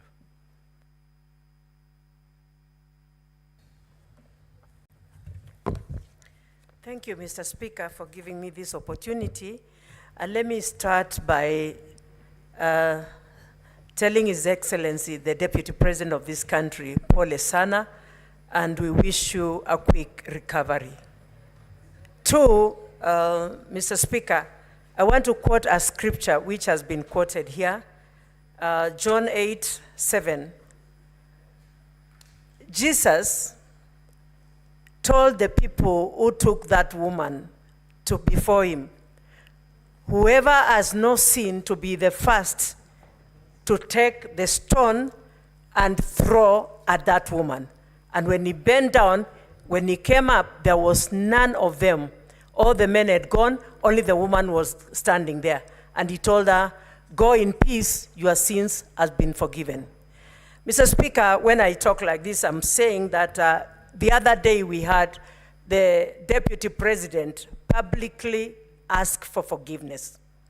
And the Bible in the book of Matthew 14, Matthew 6, verse 14 and 15, says that if we don't forgive men their sins when they sin against us, our Heavenly Father will never forgive us our sins.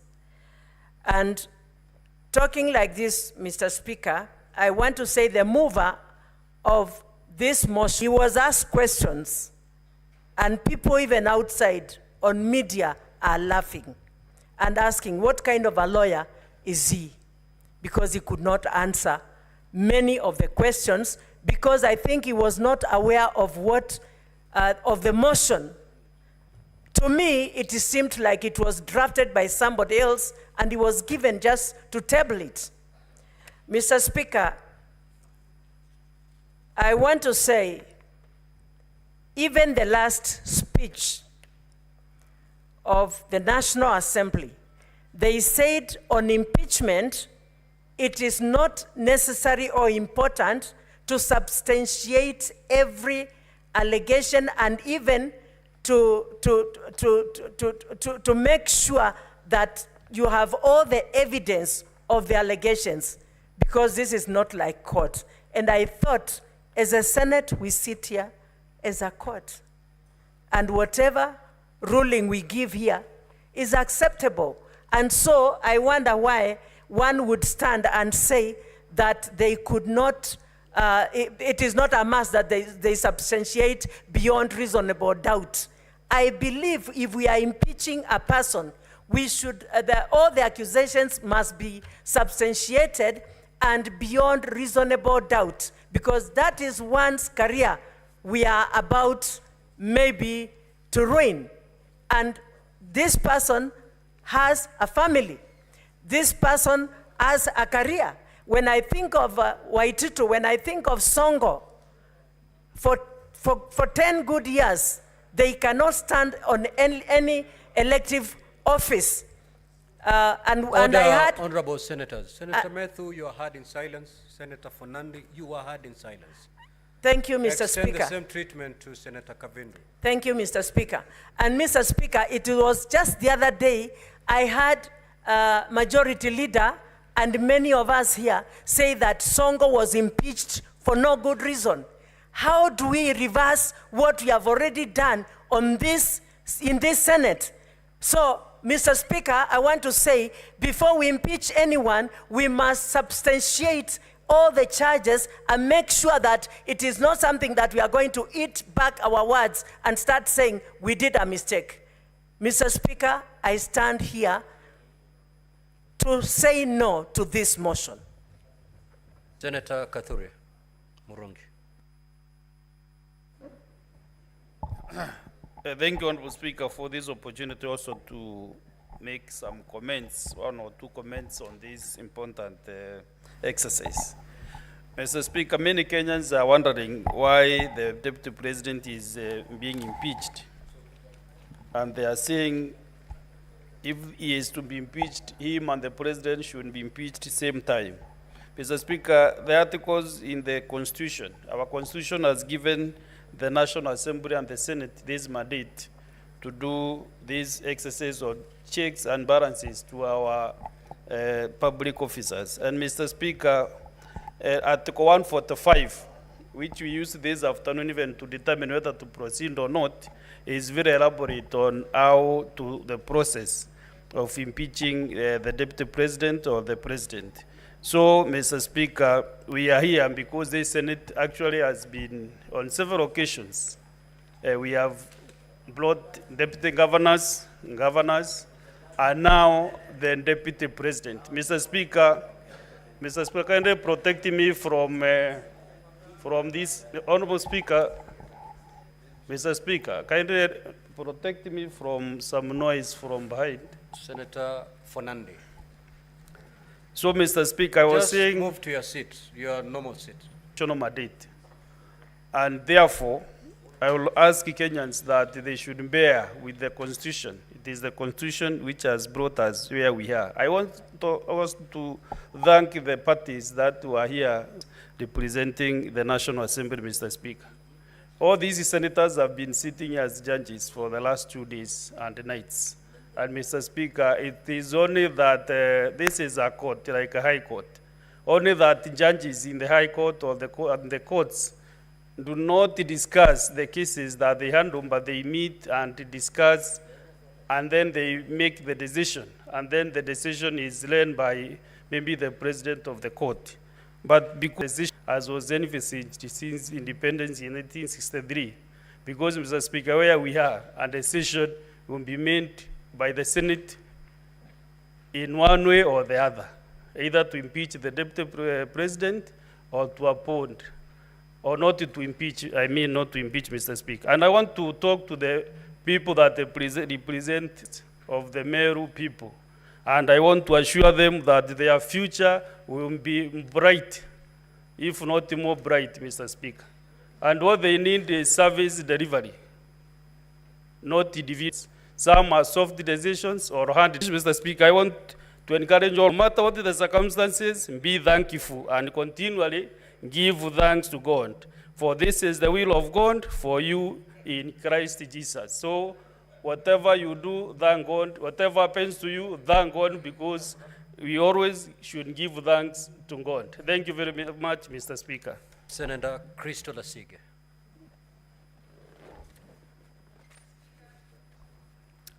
Speaker, the Parliament of Kenya has gone through a great deal in a very short amount of time, many firsts, and it is utterly painful for me to know that the world keeps seeing us time and time again under such lugubrious circumstances. However, Speaker, it has taught me many, many lessons, and it's also reminded me of many that I've known for several years, one of which I was taught by Tony Evans, which is, if all you see is what you see, then you don't see all there is to be seen.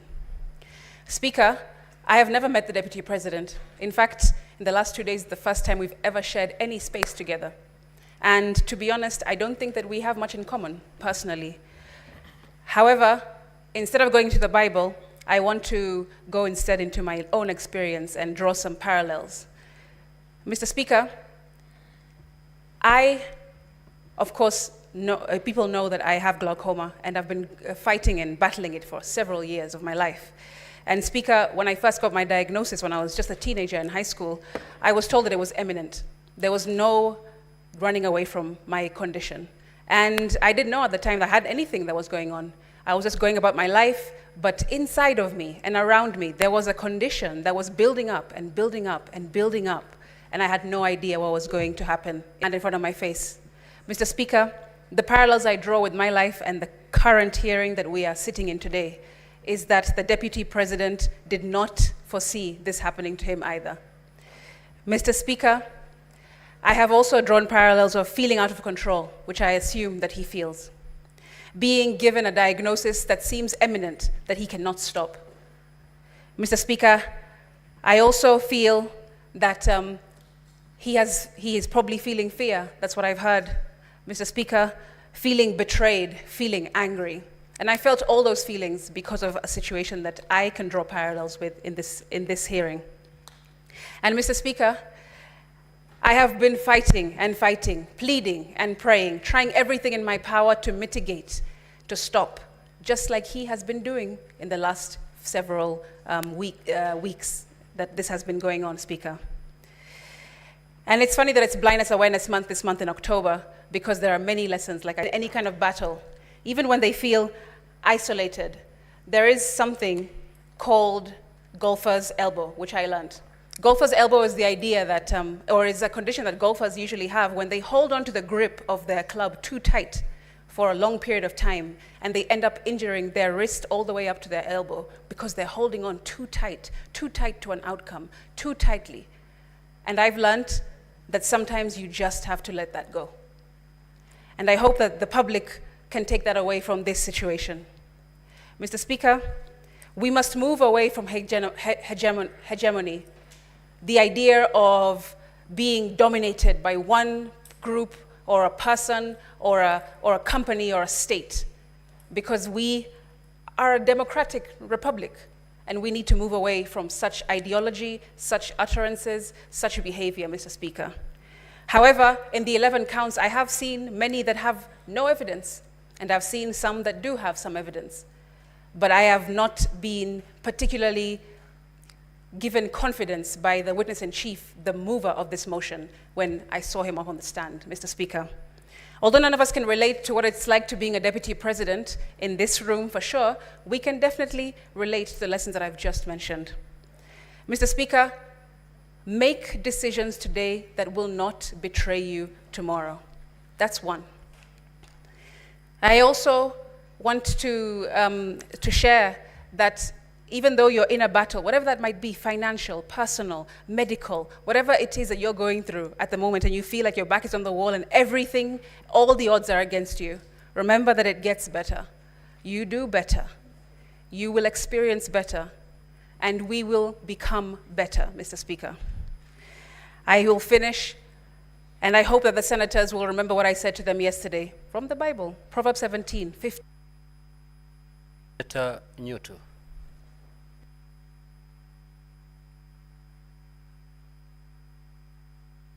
Mr. Speaker, thank you very much, Mr. Speaker. I think I cannot thank you more for affording me this opportunity at this late hour.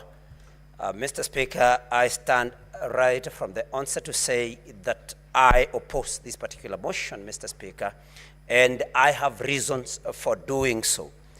Mr. Speaker, the key witness or the mover of the motion came before this House yesterday, Mr. Speaker. And although I'm not a lawyer, but I know that it is there in the rules of natural justice that whoever alleges must prove. The Honorable Mutuse was not able to prove any of the allegations or any of the grounds that he laid against His Excellency the Deputy President, Mr. Speaker. Mr. Speaker, Kenyans of the Honorable Mutuse, Mr. Speaker. And I want to urge this House, Mr. Speaker, that if we want to uphold the dignity and the honor of this House that Kenyans were and are still watching, you cannot impeach the Deputy President of the Republic of Kenya, Mr. Speaker, on allegations, on grounds that were not able to, that the mover was not able to prove, Mr. Speaker. And that is what prompted the question, I think, by Senator Wambua, which later was asked by Senator Okia Omtata, which you were able to stand down because it had already been asked. whose motion was Motuse's, because it was not his motion. He had no proof of any or for any of the allegations, Mr. Speaker, and that is why this House, in order for us to uphold, like I've said, the dignity and honor, we need to vote no to this motion, Mr. Speaker. Mr. Speaker, many that have spoken before me have talked about the woman, the adulterous woman that was caught in the Bible. Senator Kajwang put it even better, that they did not bring the man that she was caught in the act with. Mr. Speaker, we need to ask ourselves, how good are we? How clean are we? Are we qualified to throw the first stone, Mr. Speaker? I think that is the first question that we should ask ourselves. That as we judge the Deputy President, how good are we? How many mistakes, how many offenses have we ever committed? How many sins even have we ever committed? And God forgive us, and our fellow human beings also forgive us, Mr. Speaker. But the most moving thing, Mr. Speaker, is that we did not give the Deputy President an opportunity. I know, of course, the motion to defer this particular, to adjourn up to Saturday did not pass. But, Mr. Speaker, under Section 50 of our Constitution, Mr. Speaker, we, 50-0, Mr. Speaker, we need to give any person, 50-0, that is 50, Mr. Speaker, 2F, to be present and when being tried, unless the conduct of the accused person makes it impossible for the trial to proceed. Mr. Speaker, the Deputy President was taken ill, according to what the council reported to this House.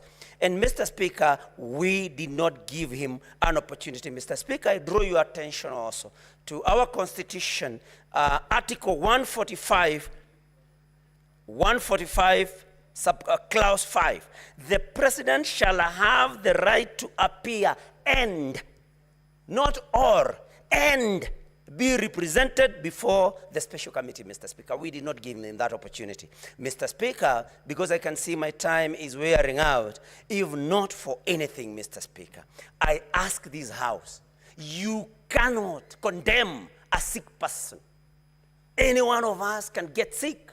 I want to appeal to my colleagues, Mr. Speaker. Nobody chooses when to get sick and when to be in good health. We cannot afford to judge a person, to condemn a person when they are in hospital, Mr. Speaker. And so I want to appeal to the members of this House that if not for anything else, you consider that the Deputy President has been taken ill and show the necessary compassion. And, Mr. Speaker, I want to my majority leader is here, and he made a statement that was very disturbing, that even those that are saying that it can bring division should. Senator Mogene.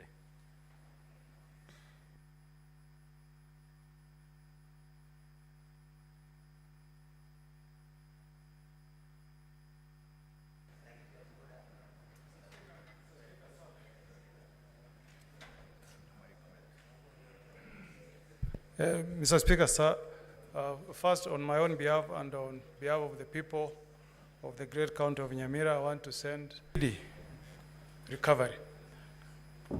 Mr. Speaker, the Bible says in the book of Ecclesiastes 3, verse 1, that there is a season for everything. There is a season to be born politically and a season to die politically. That's biblical. The Speaker, I've agonized. Mr. Speaker, I've gone through a lot of soul searching, Mr. Speaker, as I listened to the evidence that was tendered against, as I listened, Mr. Speaker. Just pause the time for Senator Mogene. Let us allow Senator Mogene to be heard in total silence, please. As a lawyer and a person who witnessed the birth of the 2010 Constitution, Mr. Speaker, I strongly believe, Mr. Speaker, that Kenya belongs to all the 42 plus tribes, Mr. Speaker. And what has disturbed me, Mr. Speaker, for the 2 days I've sat here, Mr. Speaker, what would happen to my community in Kisii and in Nyamira if we ran our government through this theory of shareholding. Mr. Speaker, as I speak tonight, Mr. Speaker, the people of the two counties of Omogusi, Nyamira and Kisii are victims of that theory of shareholding. That community, Mr. Speaker, called Omogusi, has got no even a single PS serving in government, Mr. Speaker. Mr. Speaker, as we speak this evening, Mr. Speaker, the Omogusi people, Mr. Speaker, have been the biggest victims of this theory of shareholding. Mr. Speaker, the Constitution that we enacted in 2010, in Article 27, Mr. Speaker, clearly states that we should not discriminate, Mr. Speaker. I hope, Mr. Speaker, when I cast my vote tonight, I'll be sending a message from the people of Nyamira, Mr. Speaker, that a government is formed for all the tribes in the Republic of Kenya, Mr. Speaker. I've agonized, Mr. Speaker, on the issues that have been brought in this motion, touching on the widow and the children of the late Governor for Nyeri, Gachagua. And Mr. Speaker, I wondered if adverse statements and inferences have been made touching on the conduct of the Deputy President against the widow of the former governor and the children of the late governor, the nephews of the Deputy President. Why, Mr. Speaker, I ask as a father, why, Mr. Speaker, did the widow and the children of the late Governor Gachagua swear an affidavit to dispel all the things that have been said against a scheme of swindling those children? Why, Mr. Speaker? Why didn't they swear an affidavit, Mr. Speaker? That has troubled me a lot. And as I cast my vote tonight, Mr. Speaker, I'll be casting my vote for those children who lost their mother, who lost their father, but who were not given an opportunity, Mr. Speaker, to appear before this House and tell us, Mr. Speaker, that there has not been any wrongdoing from the Deputy President to those children. Count number 1, count number 8 is about the utterances that were made by the Deputy Speaker. I hope, Mr. Speaker, that the person who will occupy that coveted position of Deputy President will reflect on what John says in chapter 3, verse 5. Mr. Speaker, the Bible says that the tongue is a small part of the body, but the tongue is also fire, and it's a world of evil among parts of the body. If the Deputy President had checked his utterances, Mr. Speaker, perhaps we will not be having this motion this evening. So, as we vote tonight, Mr. Speaker, let's also learn. Let's also learn from what the tongue has done to Honorable Gachagua. I will vote, Mr. Speaker, where I'm convinced that allegations against the Deputy President have been proved. I reserve my vote to be cast at the right time. Senator Boni.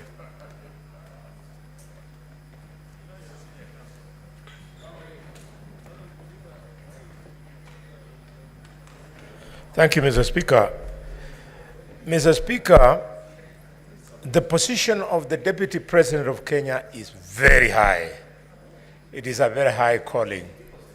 And therefore, Mr. Speaker, as we make a decision on the Deputy President of Kenya, I want to remind him that of those to whom more is given, indeed, more is expected of them. And he should not feel that he is being victimized because, Mr. Speaker, the highest standard of this Constitution in 2013, by dint of lack of integrity, the Deputy Chief Justice, Nancy Barasa, lost her job merely because she pinched the nose of Kwamboka. The Deputy President indeed did worse than pinching the nose of somebody. Mr. Speaker, the Deputy President, seeing the allegations against him, I can't imagine that he moves around with the moninga of man of faith and truthful man. Mr. Speaker, if really we must talk about faith, may I remind the Deputy President of a man of faith, a man of letters called Bill Paul. Bill Paul said, man of faith, that integrity is like virginity. You lose it only once. And when you lose it, you can never get it back. The Deputy President has lost that virginity of leadership. Mr. Speaker, coming from a community that paid for the price of inflammatory speeches in Likoni, in Molo, and in Trans Nzoia, if I had time, I would discuss what some of my relatives went through, including Pastor Yai from Ichina village. Mr. Speaker, during the tribal clashes of 1992 and 1997. I would like to remind the Deputy President of the post-election violence of 2007, 2008. One of the reasons why we had to have this progressive constitution that will be removing him, hopefully, this evening from office. Mr. Speaker, even as we ask the Deputy President to leave office, we must insist that the DCI and the ESCC and other investigative institutions must pursue this matter beyond this vote. I have on mind, Mr. Speaker, the activities of the intricate web of companies, up to 22, so to speak. The reason I believe young Mutuse could not bring all this, dear senators, colleagues, is because effort requires money, requires time to do all that research. Some of them you have to do clandestine for you to get information. I believe that if the Deputy President had taken the dog, we were going to completely undress him. We would have asked him to justify what activities each and every one of those companies was doing. It's part of the reason why he stepped down, Mr. Speaker. Mr. Speaker, I have evidence, which I don't wish to be part of the case, that as soon as the Deputy President's brother died, the wife went to the corporate branch of the cooperative bank and started crying there that the manager should stop the Deputy President from operating these accounts. Mr. Speaker, finally, the Deputy President must be investigated for the role. Senator Eddy.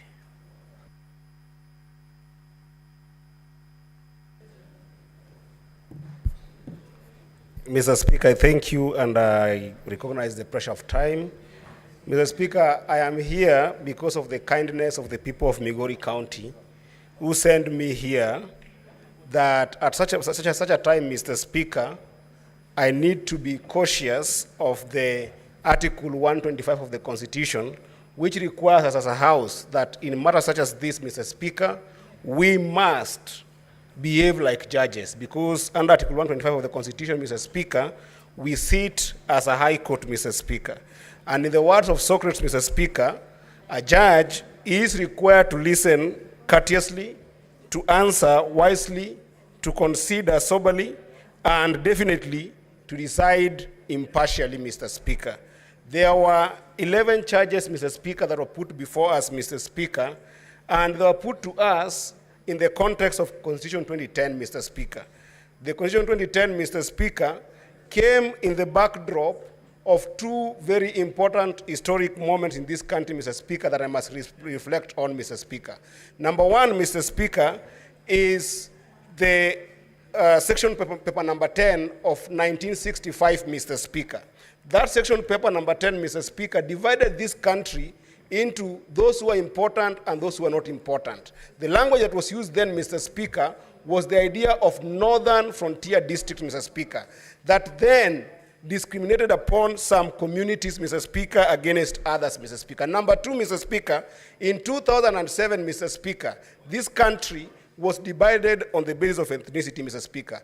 And therefore, I rise to support this motion if my grounds, Mr. Speaker, after listening courteously and considering soberly, Mr. Speaker, are more than half of the charges, Mr. Speaker. And I find that ground 1, 5, and 6 on the utterances of the Deputy President, Mr. Speaker, violate Article 91 of the Constitution and Article 232 of the Constitution. We cannot have political parties, Mr. Speaker, that are founded on the basis of ethnicity and dividing national resources on the basis of ethnicity, Mr. Speaker.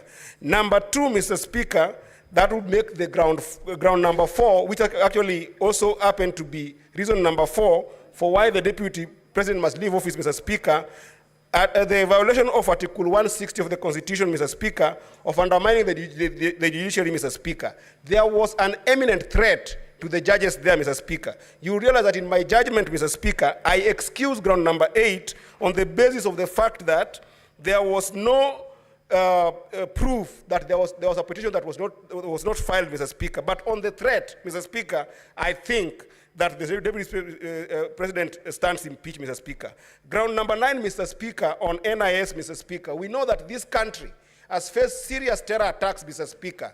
And the moment the Deputy President, Mr. Speaker, showcases the secrecy of deficiency in our security infrastructure, Mr. Speaker, and you know that under Article 240, he has platforms to be able to express himself, Mr. Speaker, it is a violation of the Constitution, Mr. Speaker. Lastly, on ground number 11, Mr. Speaker, on bullying KEMSA official, Mr. Speaker, it has been proven here beyond reasonable doubt, Mr. Speaker, that the Deputy President is not a member of the company that was listed. He's not an employee of that company, Mr. Speaker, yet he goes ahead and makes calls on behalf of that company, Mr. Speaker. That is impeachable.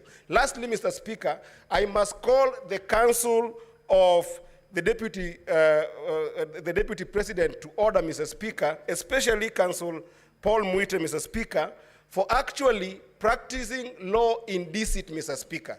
You cannot say that at the level of the Deputy President, Mr. Speaker, he was okay in this house the entire time, and then when asked, you are saying you cannot be able to account for his whereabouts, and you know that the Deputy President, Mr. Speaker, also must be able to be taken care of by the DG of Health, Mr. Speaker, who could have given us a document to be able to substantiate whether the Deputy President is sick, Mr. Speaker. While I say sorry to the Deputy President, Mr. Speaker, I think this kind of deceit should also be tantamount to further impeachment, Mr. Speaker. I do therefore say that on ground 2, 3, 7, 8, and 10, they are not substantiated. But on ground 1, 5, 6, 4, 9, and 11, Mr. Speaker, this is a fight against tribalism that is done by one individual that then we must... Senator Osotsi, unfortunately, you only have 4 minutes because we terminate at exactly 10:30. Thank you, Mr. Speaker. Mr. Speaker, I'll be so quick. Mr. Speaker, when the Deputy President was here, I remembered the saying of a famous philosopher, 19th century, Lord Acton, who said, power tends to corrupt, and absolute power corrupts absolutely. Mr. Speaker, a few of us here served with the Deputy President in the National Assembly. And when we were there in the National Assembly, the Deputy President was a very humble man, very simple, very social, and was rare to talk. But listening to the judges and having seen what has been happening around, this is not the same man. This is a different man. So indeed, I want to agree with this philosopher that power tends to corrupt, and absolute power corrupts absolutely. And this is, it may affect all of us here. So there is something we need to learn from what has happened today. Mr. Speaker, I also want to congratulate the members here for their decency and maturity in conducting a fair trial. Mr. Speaker, it is not true that the Deputy President has not been given a hearing. We had to adjourn this House for 2 hours to wait for the witness to come. He didn't come. And Mr. Speaker, you know that the tradition of this House, that sometimes we receive written submissions. We do that in our committees. We do that in public participation. So the members who are saying that he was not given a fair hearing, is that is not true, because this House tried as much as possible to get the Deputy President to come. Mr. Speaker, a lot has been said about various laws and articles of the Constitution that the Deputy President has violated. But one important article of the Constitution that runs through all the charges, Mr. Speaker, is Article 131 of the Constitution, which read together with Article 147, clearly says that the Deputy President is a symbol of national unity. That is not the case, Mr. Speaker. Mr. Speaker, if you go ahead, Article 131(2) says that the Deputy President, by dint of Article 147, should respect and uphold and safeguard the Constitution. That is not the case. The Deputy President should promote and enhance the unity of the nation. That is not the case. The Deputy President should promote respect for diversity of the people and communities in Kenya. Mr. Speaker, that is not the case. So if there is any piece of law that is going to send the Deputy President home, is clear violation of Article 131 of the Constitution, because the Deputy President is the principal assistant to the President, and therefore exercises powers of the President as per Article 131 of the Constitution. Mr. Speaker, if there is one charge, because we have 11 charges, that is going to send the Deputy President home, it's charge number 1. I listened to the evidence that was brought here by his counsel. That evidence of the coalition agreement of Kenya Kwanza was not sufficient, was not convincing. And in fact, Mr. Speaker, the Deputy President conveniently hid for... Your time is up. Majority Leader, you may now move to reply.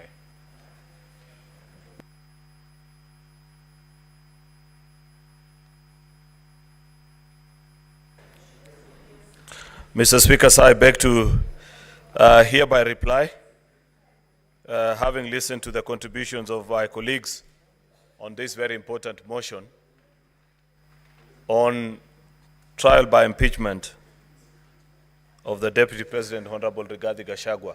I want to thank colleagues that have taken time to give their views, both in support and those opposing this motion, because that's how you grow a democracy, Mr. Speaker.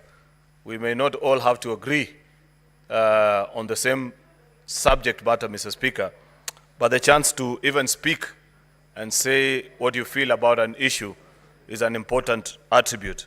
Indeed, Mr. Speaker, I agree with the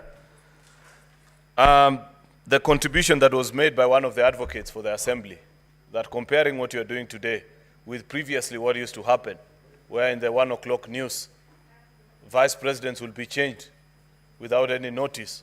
And the elaborate process, Mr. Speaker, that we have gone through up to this point is great for our country. Mr. Speaker, I appreciate the National Assembly, the team of the Deputy President, Mr. Speaker, that has presented us with information to help us make a fair judgment of this case. Mr. Speaker, I strongly disagree with those that hold the view that the Senate hasn't been as fair to the Deputy President as perhaps they would have expected.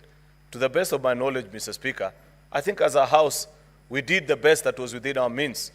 We granted the opportunity, was given sufficient notice, Mr. Speaker.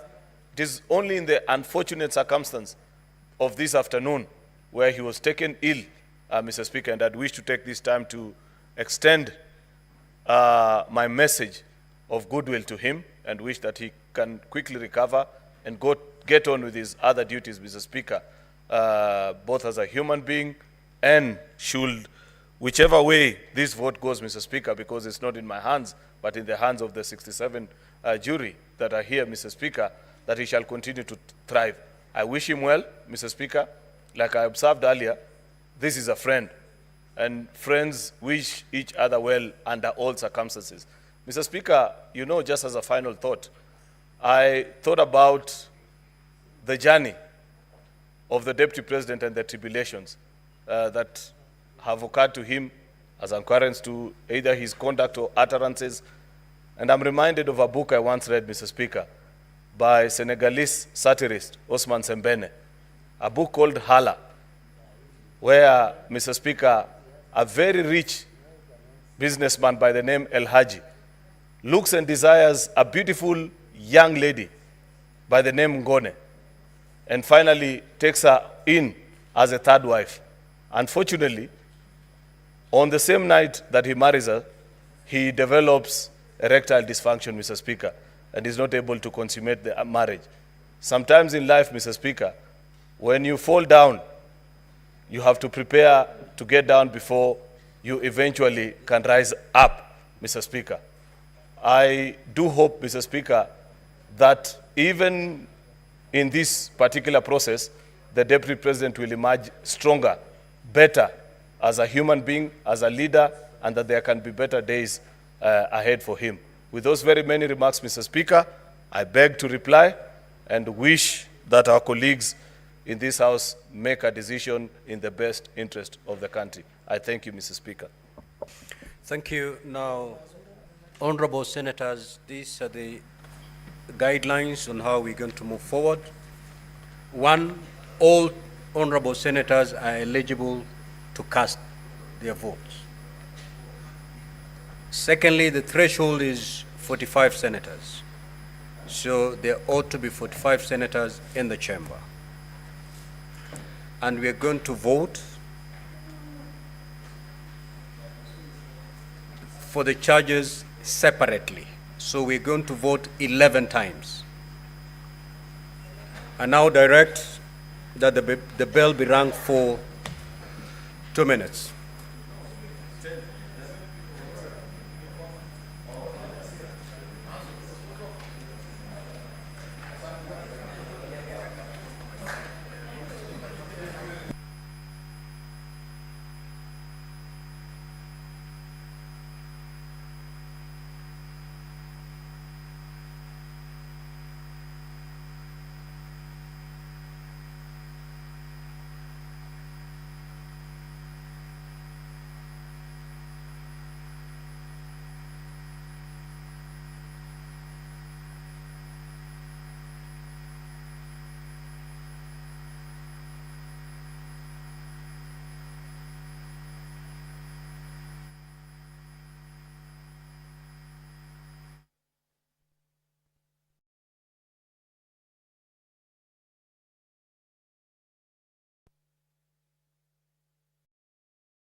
Good evening.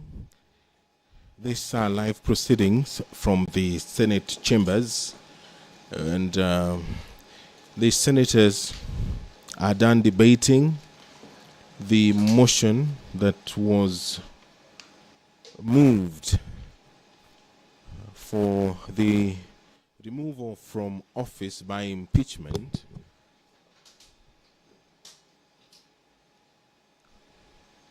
You're watching live pictures from the Senate, where debate has been concluded.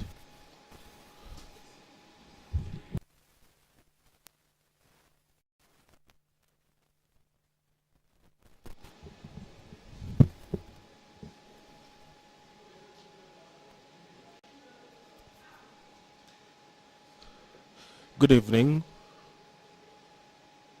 You are watching live pictures from the Senate chambers, and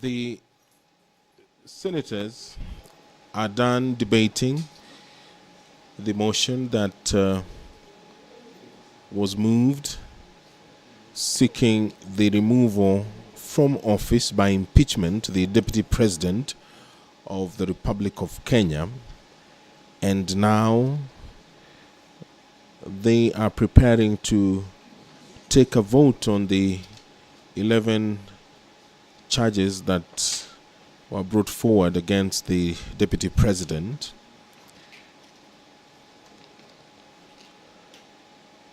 Charge 1, gross violation of Articles 10, Sub-Article 2A and B and C, Article 27, Sub-Article 4, Article 73, Sub-Article 1A and 2B,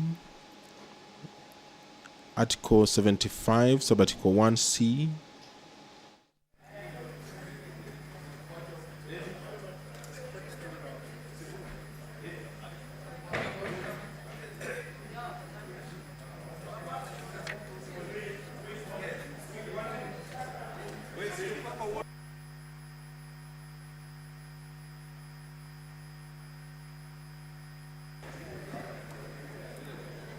Clerk, has the bell stopped ringing?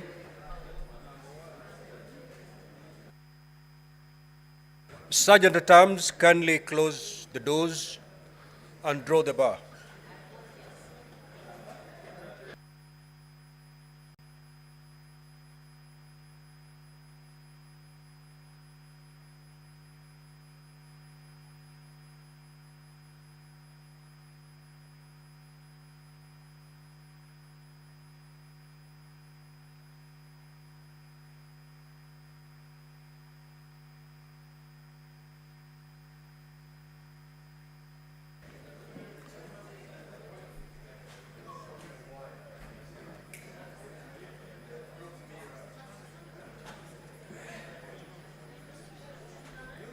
Clerk, can you do a head count to confirm that we have a minimum of 45 senators in the House?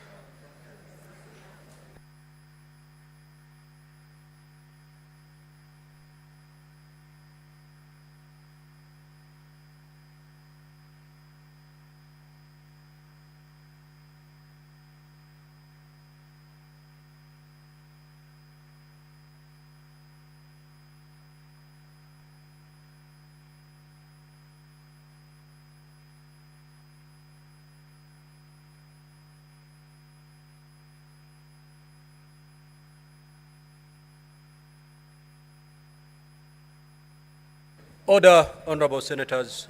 Majority Leader, you may take your seat.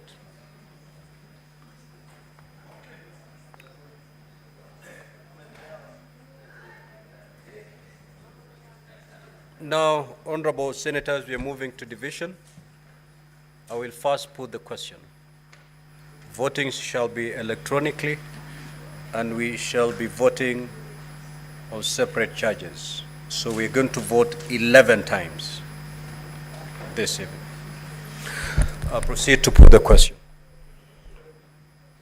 Honorable Senators that are aware that the National Assembly on the 8th of October 2024 resolved, with the support of 282 members, being at least 2/3 of all members of the National Assembly, that pursuant to the provisions of Article 145(2), as read with Article 151(b) and 2 of the Constitution, and Standing Order 65(2) of the National Assembly Standing Orders, His Excellency Rigathi Gachagua, EGH, Deputy President of the Republic of Kenya, be removed from office by impeachment on the grounds specified in the special motion.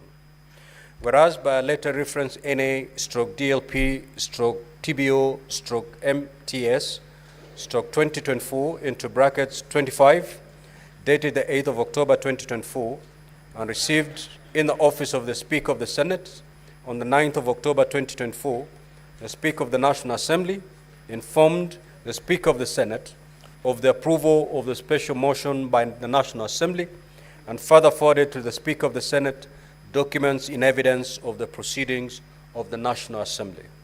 Further, whereas pursuant to Article 145, as read with Article 150, 1B and 2 of the Constitution, and Standing Orders 78 and 79 of the Senate Standing Orders, the Senate had the National Assembly on the grounds for the proposed removal from office by impeachment of His Excellency Rigathi Gachagua, EGH, Deputy President of the Republic of Kenya. And further, whereas pursuant to Article 145, as read with Article 150, 1B and 2 of the Constitution, and Standing Orders 78 and 79 of the Senate Standing Orders, the Senate also had His Excellency Rigathi Gachagua, EGH, Deputy President of the Republic of Kenya, on the grounds of his proposed removal from office by impeachment of the Deputy President of the Republic of Kenya. Now, therefore, pursuant to Article 145, as read with Article 150, 1B and 2 of the Constitution, and Standing Order 78 and 79 of the Senate Standing Orders, the Senate resolves to remove from office by impeachment His Excellency Rigathi Gachagua, EGH, Deputy President of the Republic of Kenya, on the following grounds. 1. Gross violation of Articles 10, 2A, B and C, 27(4), 73(1)A and 2B, 75(1)C and 129(2) of the Constitution, and Article 147(1) as read together with Article 131(2)C and D of the Constitution. 2. Gross violation of Article 147(1) and 152(1) of the Constitution by undermining the President and the Cabinet and the effective discharge of the national government's executive mandates. Number 3, gross violation of Article 62, 10(2)A, 174, 186(1), 189(1), and the fourth schedule to the Constitution by undermining devolution. Number 4, gross violation of Article 161 of the Constitution on the institutional and decisional independence of judges.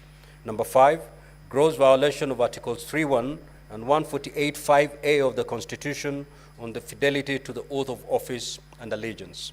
Number 6, serious reason to believe that His Excellency the Deputy President has committed crimes under Section 13(1)A and 62 of the National Cohesion and Integration Act.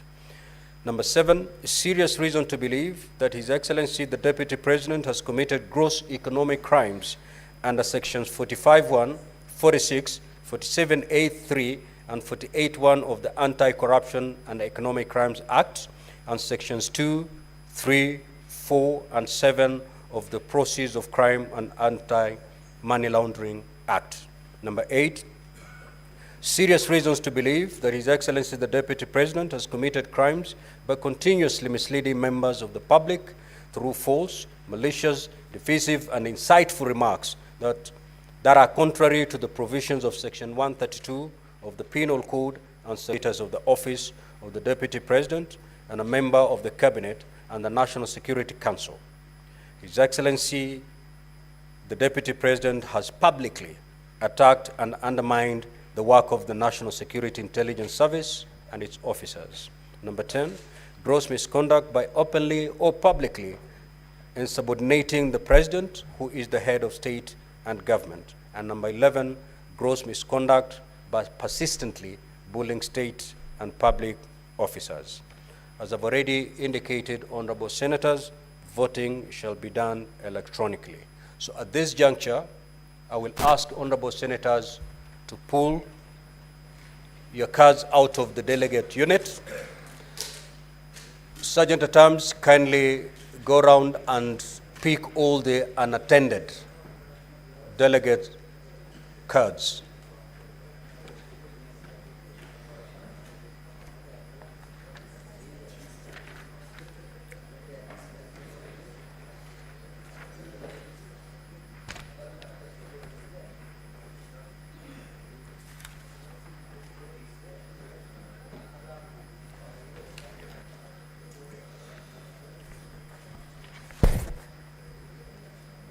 Sergeant at Arms, if you're done collecting the unattended cards, we're good.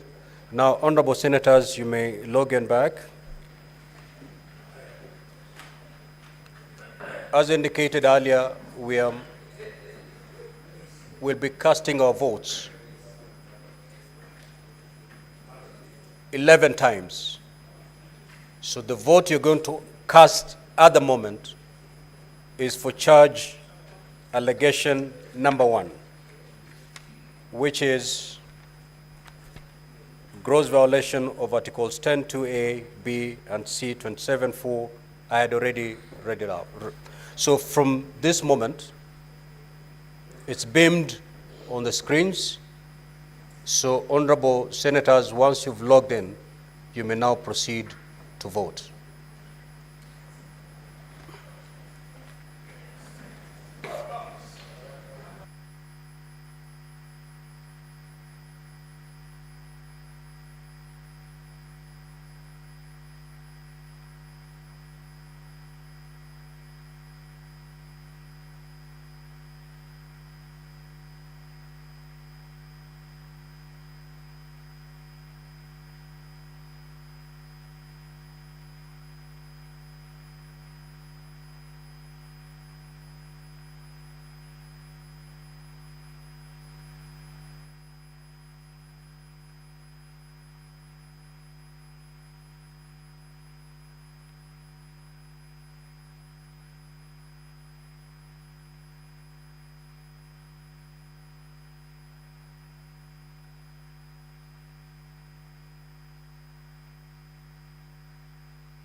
Senator Tabitha Keroche, may you move to dispatch and get some assistance.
We're now going to allegation number 2.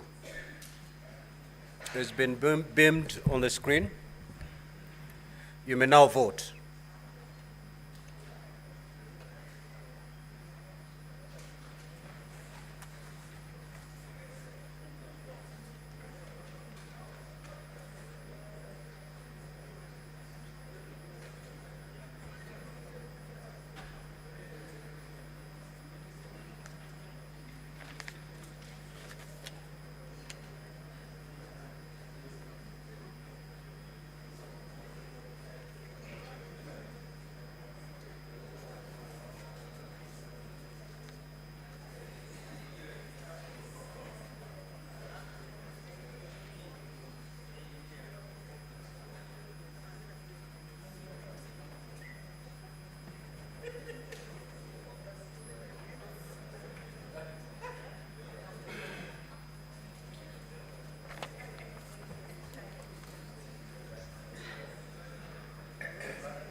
We shall now move to ground number 3, allegation number 3.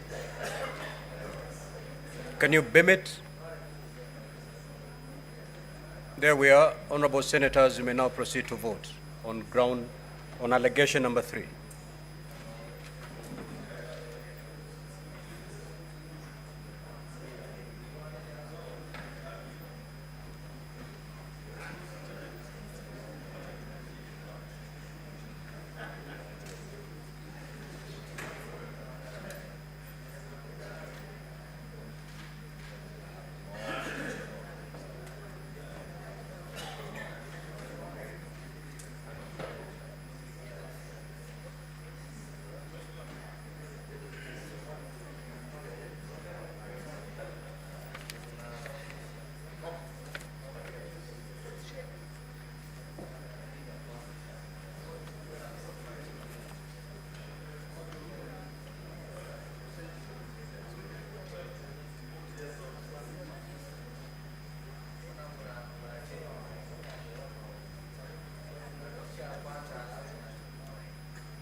We are now going to allegation number 4. Let it be beamed on the screen. Honorable Senators, you may now proceed to vote on ground number 4.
Honorable Senators, we are now moving to vote on charge number 5. You may now proceed to vote on charge number 5.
Honorable Senators, we are now moving to allegation number 6.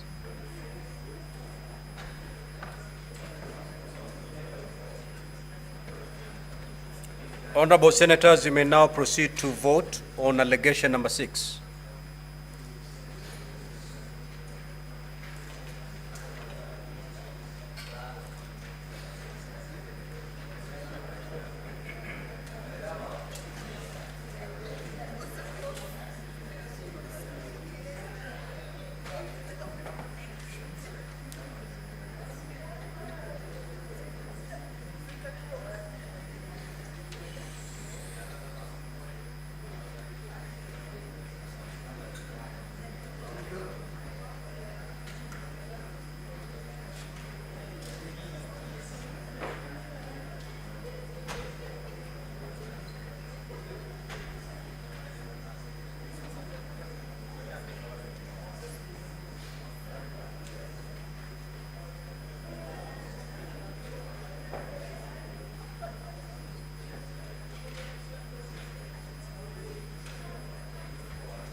Honorable Senators, we are now going to move to allegation number 7. Honorable Senators, you may now proceed to vote on allegation number 7.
Honorable Senators, we are now moving to ground number 8.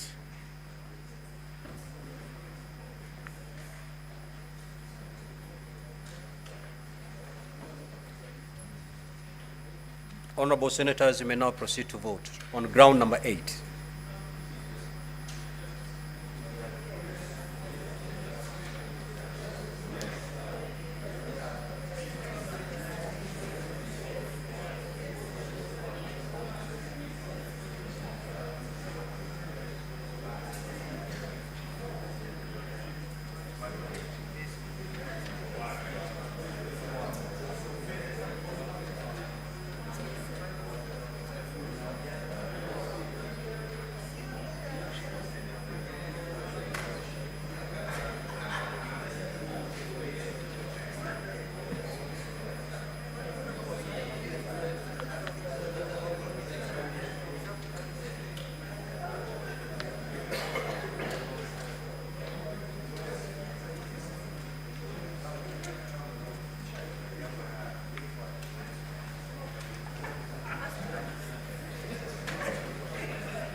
Senator Karungo, just come to the dispatch, Senator Karungo, and cast your vote.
Honorable Senators, we're moving to charge number 9. You may proceed to vote.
Honorable Senators, we're moving to charge number 10. You may now proceed to vote.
Senator Boni, proceed to dispatch and cast your vote.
Honorable Senators, we're now moving to the final charge, charge number 11. You may proceed to vote.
Honorable Senator Methu, proceed to dispatch.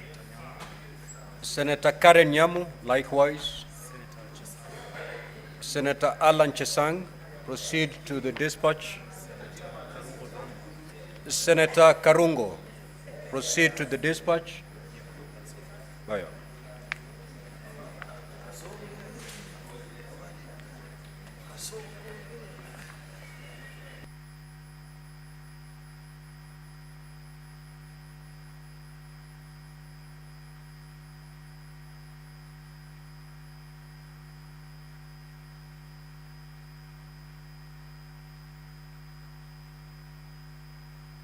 Senator Miraj, proceed to dispatch and cast your vote.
Senator Ojenda, proceed to dispatch.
Order, honorable senators. Senator Okoit Omtata, Senator Bass and Senator Oroba. Please take your seats.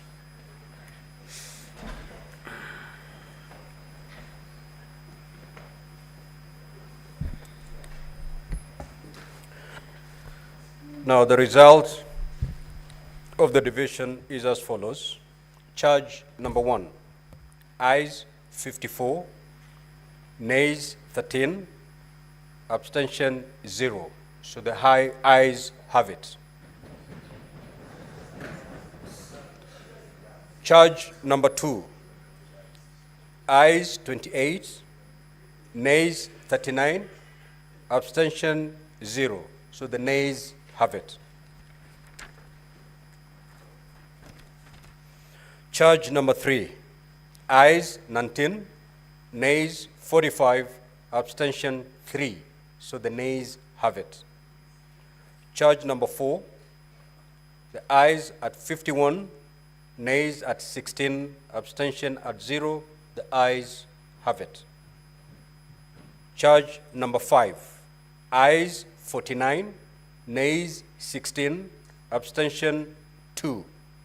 So the ayes have it.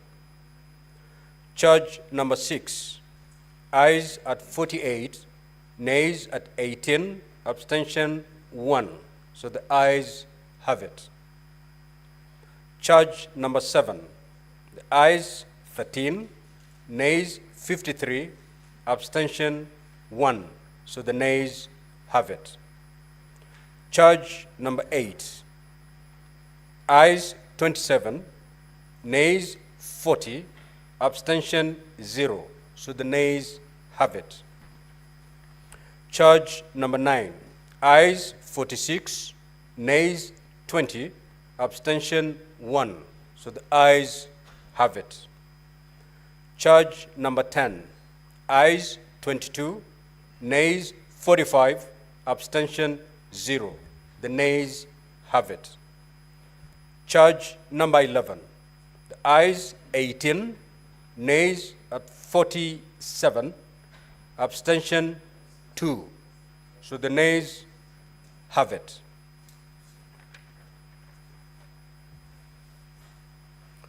Now, honorable senators, the result of the division indicate that the Senate has upheld the following impeachment grounds. 1, gross violation of Articles 10(2)(a), B, and C, 27(4), 73(1)(a), and 2B, 75(1)(c), and 129(2) of the Constitution, and Article 147(1), as read together with Article 131(2)(c) and D of the Constitution.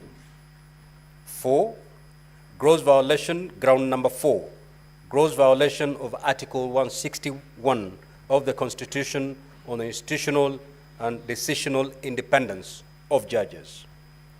Ground number 5, gross violation of Articles 3(1) and 148(5)(a) of the Constitution and the fidelity to the oath of office and allegiance. Ground number 6, serious reasons to believe that His Excellency the Deputy President has committed crimes under Sections 13(1)(a) and 62 of the National Cohesion and Integration Act. Ground number 9, gross misconduct that is incompatible with the high calling and dignified status of the office of the Deputy President and a member of the Cabinet and the National Security Council. His Excellency the Deputy President has publicly attacked and undermined work of the National Security Intelligence Service and its officers. Now, honorable senators, pursuant to Article 145(7) and 151(b) and 2 of the Constitution and Standing Order 78(8) of the Senate has resolved to remove from office by impeachment His Excellency Rigathi Gachagua AGH, the Deputy President of the Republic of Kenya. Accordingly, His Excellency Rigathi Gachagua AGH ceases to hold office. I thank you. You may rise, honorable senators.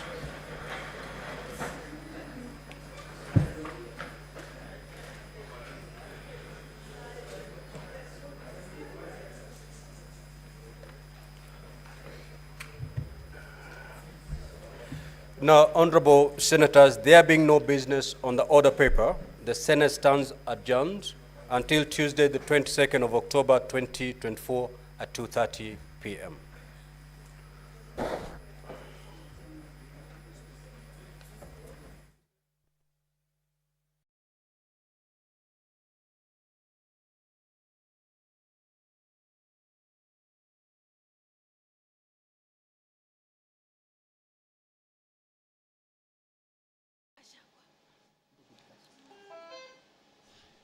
You've been watching the impeachment of Deputy President Rigathi Gachagua, who has been found guilty on 5 charges.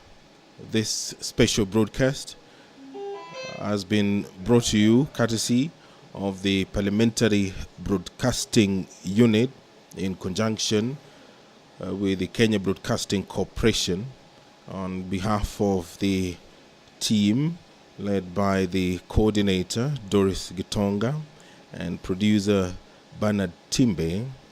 My name is Edward Kabasa. Thank you for watching.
Assembly has produced witnesses who have been issuing their accounts to the Senate, and of course it has involved cross-examination, and the Deputy President was scheduled to take to the stand. He is the sole witness in this impeachment